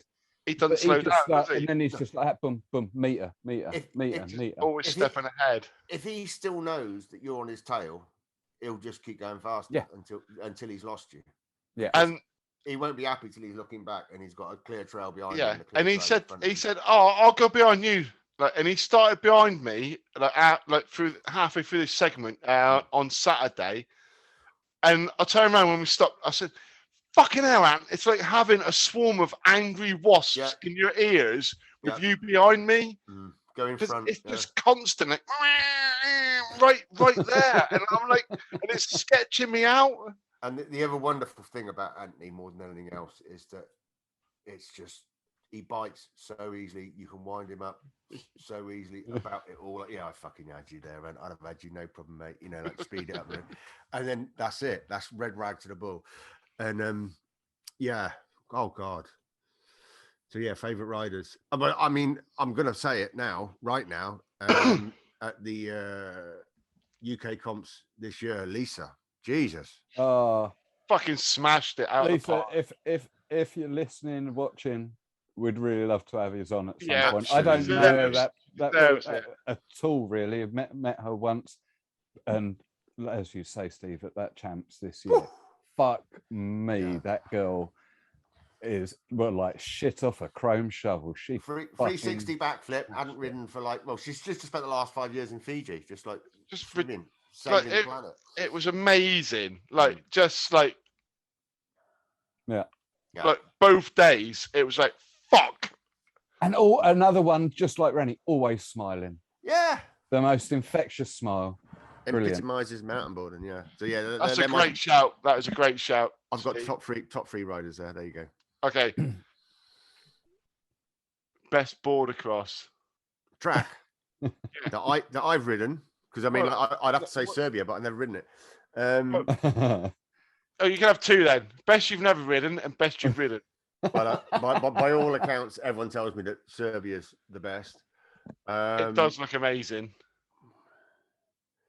The best track that I've ever raced on is without doubt Court Farm, Black Run. No messing.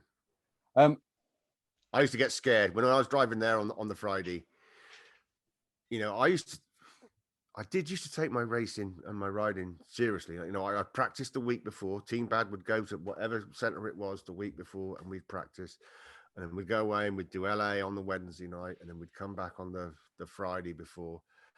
And Thursday night, I couldn't eat. You know, I had proper got the jitters, butterflies and jitters and stuff, and I loved it. I embraced it. It was fantastic having that. I mean, how do you reproduce that feeling in any other way? You know, you have to put yourself in a position where you are either scared or nervous or excited or whatever to be able to get those feelings. And then, yeah, I mean, you know, I used to just eat dates and cashew nuts and bananas, basically, just food that I knew that I could swallow and digest, and because I couldn't eat. It was crazy. And especially going to Hair Down or Court Farm, I knew that like if you got either of those two wrong, they'd fucking shoot you up. You know, boom. Everything else I was more than happy to ride. So yeah, Court Farm, best border cross. Well, while you're talking about best tracks that you've not ridden, and before anybody gets the about being invited and shit like that, I'm going to Serbia. Slog's hoping to go to Serbia this year if they run a comp. Would you like to come with us, Steve, as part of the this is your cordial invite. yeah. If I could somehow glean the time and the funds, yeah, I'm in. Yeah, definitely. Right, we'll work on it then. I mean, that's the only thing that I could say that's changed me as a rider when I've got an e-board is the fact that I've now got a brake. Okay. And I was vehement. I was so anti-brakes on a mountain board. Whoa, hang on. Whoa. Last question. Yeah. Mounted board or electric mounted board? And while you're answering this, I've really got to go for a wee. Okay. Well, I'm going to go for a wee as well. I'll come back when... I'll be back. Oh. Me too.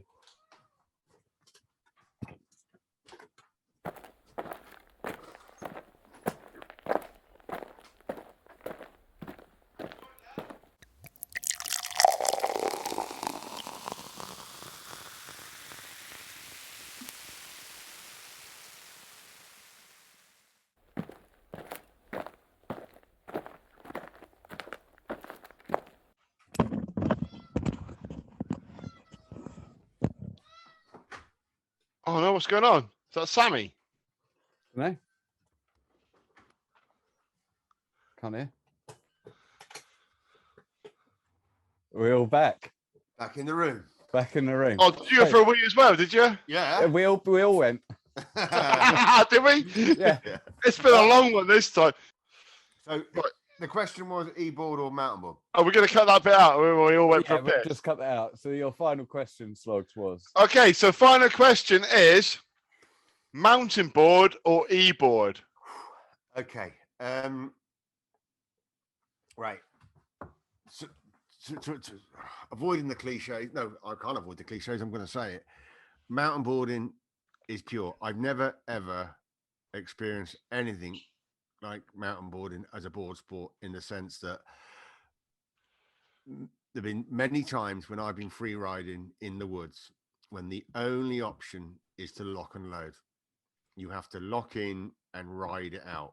Falling off, scrubbing off speed, taking your an alternative line or whatever just isn't an option. You just have to ride that out. And the payback from that afterwards, the adrenaline, the elation, the exhilaration that you get from those living in the now, those moments, it might only be 5 seconds or whatever. They're absolutely priceless.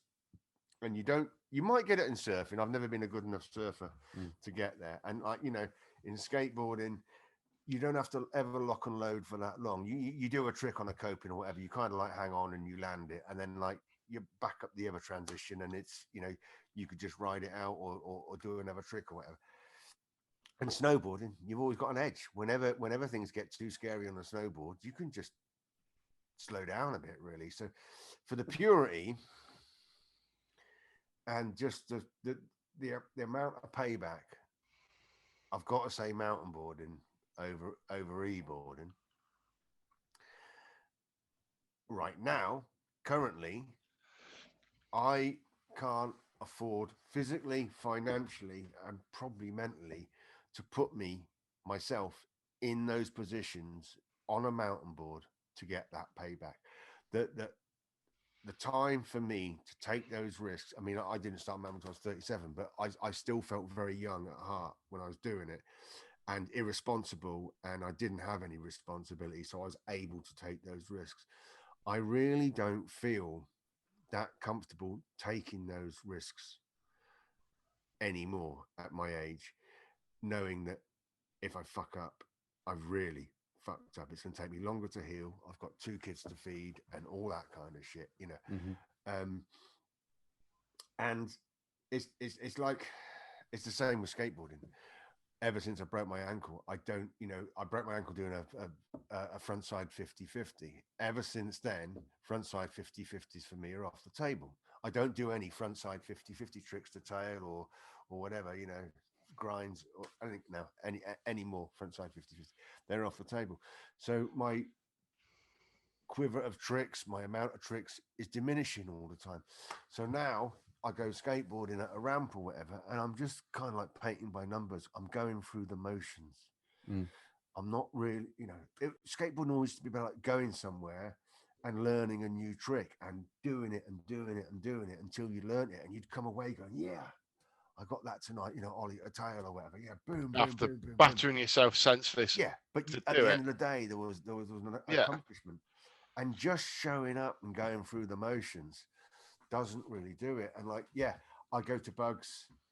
I mean, fuck's sake, me going into the woods now and hitting a trail fast enough to get the payback. God, the last time I did that was Pete Tatham's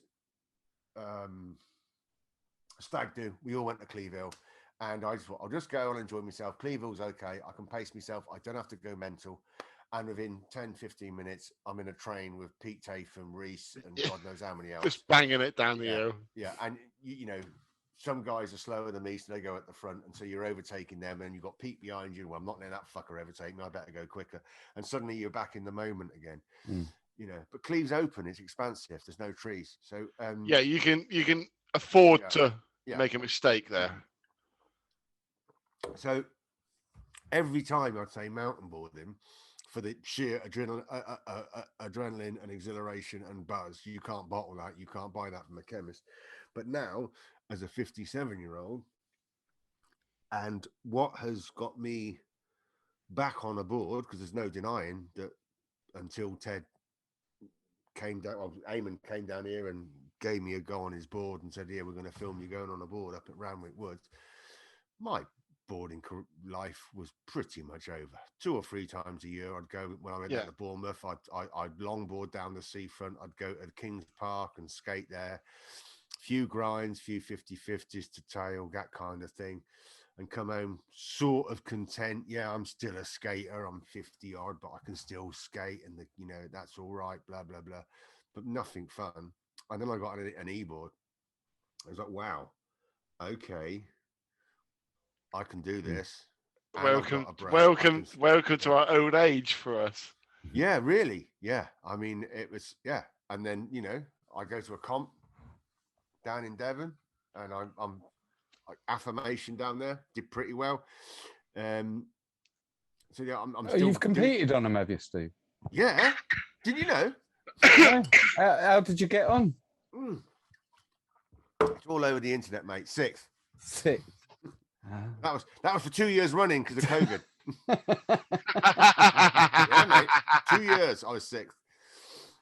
And then I crashed and burned at the last one. But no, you know what I mean? It was just affirmation for me. It was just great. And, we wouldn't be having this conversation now if it wasn't for e-boards. No, we wouldn't. No. And I want to take this opportunity to publicly say thank you for helping get me on an e-board, because it was a we no-brainer talked for me. about second bites of the cherry and stuff like that, and effectively third bites of the cherry and whatever. You've given the cherry back to me, and I've lent it to you. It's gone full circle, isn't it? Well, Dan, it's gone full circle now. I've only lent you the cherry, Dan. I want it back. No, but seriously, I mean, I knew what I had, and I was doing it on my own. Nobody else around me, nobody else had a board or anything. And then I came down to Cornwall to see you, and I go, look, just go. It's fully charged. Off you go for 2 hours, and go for an hour, and then turn around and come back for an hour. And you came back and just were like, I knew exactly what you were going to be like, because I was the same. And I was like, wow, yes, Dan, you got it, and you said, there's no way I can possibly ever afford one of these. The justification at the time, because you can't, it's such a big outlay, isn't it? But Lorna sprang that surprise party, and I just thought, hang on a minute, this is the perfect moment. And it worked. And I mean, like, that's, that was just like a wonderful, wonderful thing to be involved in. It really, really was, because it's brought me and you, we're mates again now. I mean, apart from the whole like Snowden thing, and the fact that, that's drip fed down to you, Slogs, as well. You I know it couldn't get any better for you, Blair. No, of course it couldn't, Slogs. No, it couldn't get any better. No, if it wasn't for drip feeding down to me, you wouldn't have not been able to go to Snowden. Exactly. Yeah, and we wouldn't have all these merry japes and laughs about it afterwards, would we? How we laughed, how I've laughed since. Oh my God! Yes, thanks, Slogs. Thanks for that. So we took you to Penny Fan. The long walk to freedom. They're not my friends. I love that day. That day was an adventure. Yeah, I loved it. Oh, it was brilliant. That's what it's all about. Yeah, it was completely off the scale when it came to riding. The afternoon was amazing. I mean, that was really, really good fun. And the morning was just hilarious. I mean, the fact that I was on a board that was completely just shit. And Ted said, I'll sort you out, Steve. I'll bring you a nice board, no problem. And it was rubbish for the first half an hour. I nearly jacked right then. But then once like half hour in, I thought, oh no, like Steve's ditching it already. Yeah. But it wasn't performing though, the board. No, it wasn't. It wasn't designed to go uphill. It was designed to cruise along Eamon just got all the settings and put them back to like default, and wiped off whatever was set on the board, and it was fine after that till I ripped the wheel off. Oh, there were a few board injuries that day. That all added to it. It was a beautiful day, and I mean, the highlight would have been the wedding on the bridge with that bottle of Rattler. Oh, that was. They were awesome, weren't they? Yeah, that cider never tasted so good, Yeah, it was a beautiful day out. It was great fun, and moments like that. And I know you never ever say it, but for me, it was my Snowden. So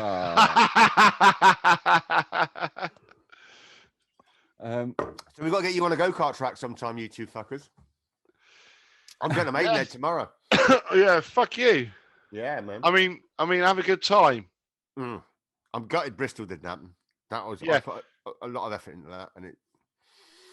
Well, to be fair, this podcast should be going out now with all three of us sat on the same settee. Yeah, it should have been. The first one, like with all three of us, like with us with a guest in the same room. Yeah, that would have been lovely, wouldn't it? But you fucked it up, didn't you, Steve? Yeah. Basically, I was. You didn't really, man. It was fucked up for you. I'll give you that. We've had a shit run of it at the moment for trying to get guests organised. We've had so many cancellations. I've had to cancel a couple because of the dog. Slogs had to cancel it because he had to go and get his rabies shot. So I'm what, like bottom of the barrel, am I? No. I'm saying that I've cancelled you being on the show because of the dog yesterday. Insurance cancelled go-karting. Which meant that the thing there, and the same with Adam David as well. Unfortunately, we've had to cancel and reschedule Adam David's now about 3 times. Whoa! But one of them things, isn't it? One of them was my fault, and one of them was mine, and it don't matter what it is. But listen, we're coming off topic now, and we've been going now for 2.5 hours. Yeah. Since I have to edit all this. I had a feeling this could be the longest one ever. Yeah. To be honest, we have just scratched the surface. I haven't even started. We really have. Well, maybe we can book you in for next year's Christmas special as well. Yeah.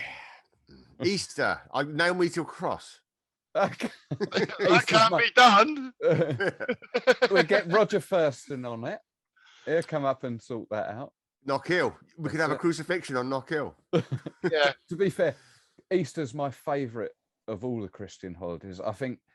Oh, I love the baby Jesus as well. No, zombie Jesus is better than baby. No way! No. That dude with the beard, the long hair, and the flip flops. No way. Baby Jesus. Zombie Jesus. It's not real. It's all a story.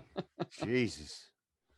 I mean, if you're going to go down that road, it's the Red Sea, isn't it? It's the parting of the waves. Hang on. Steve, you rocked up as Father Christmas at the start of this podcast. Are you telling me none of it's real?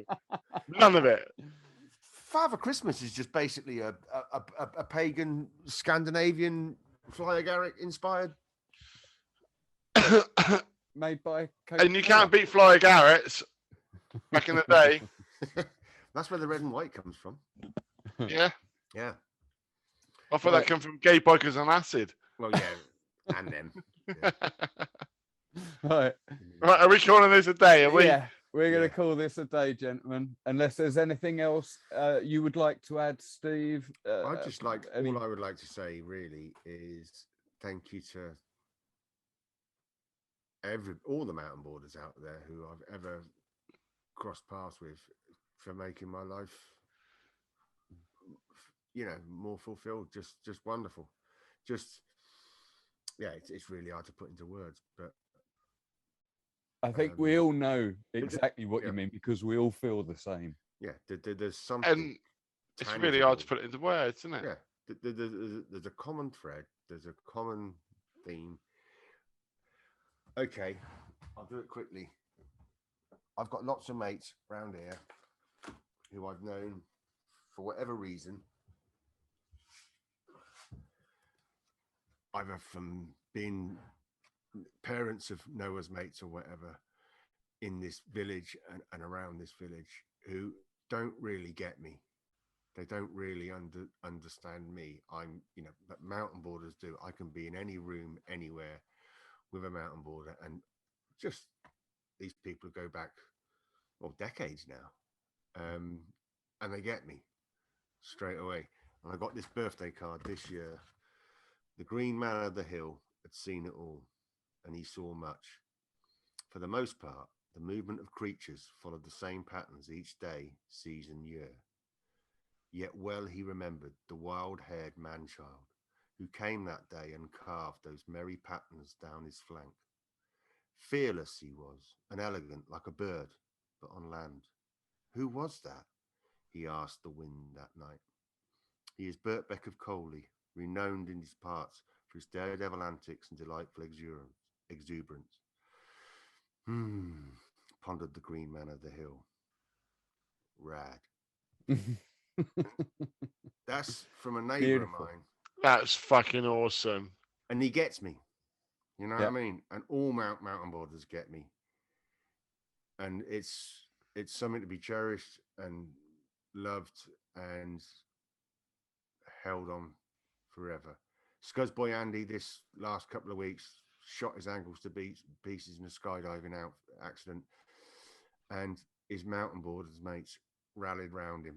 People who he's known through mountain boarding for the last 15, 20 years, got him home from Spain, back into Bristol Hospital. Just, it's a strong thing, man. Yeah. Heal up, man.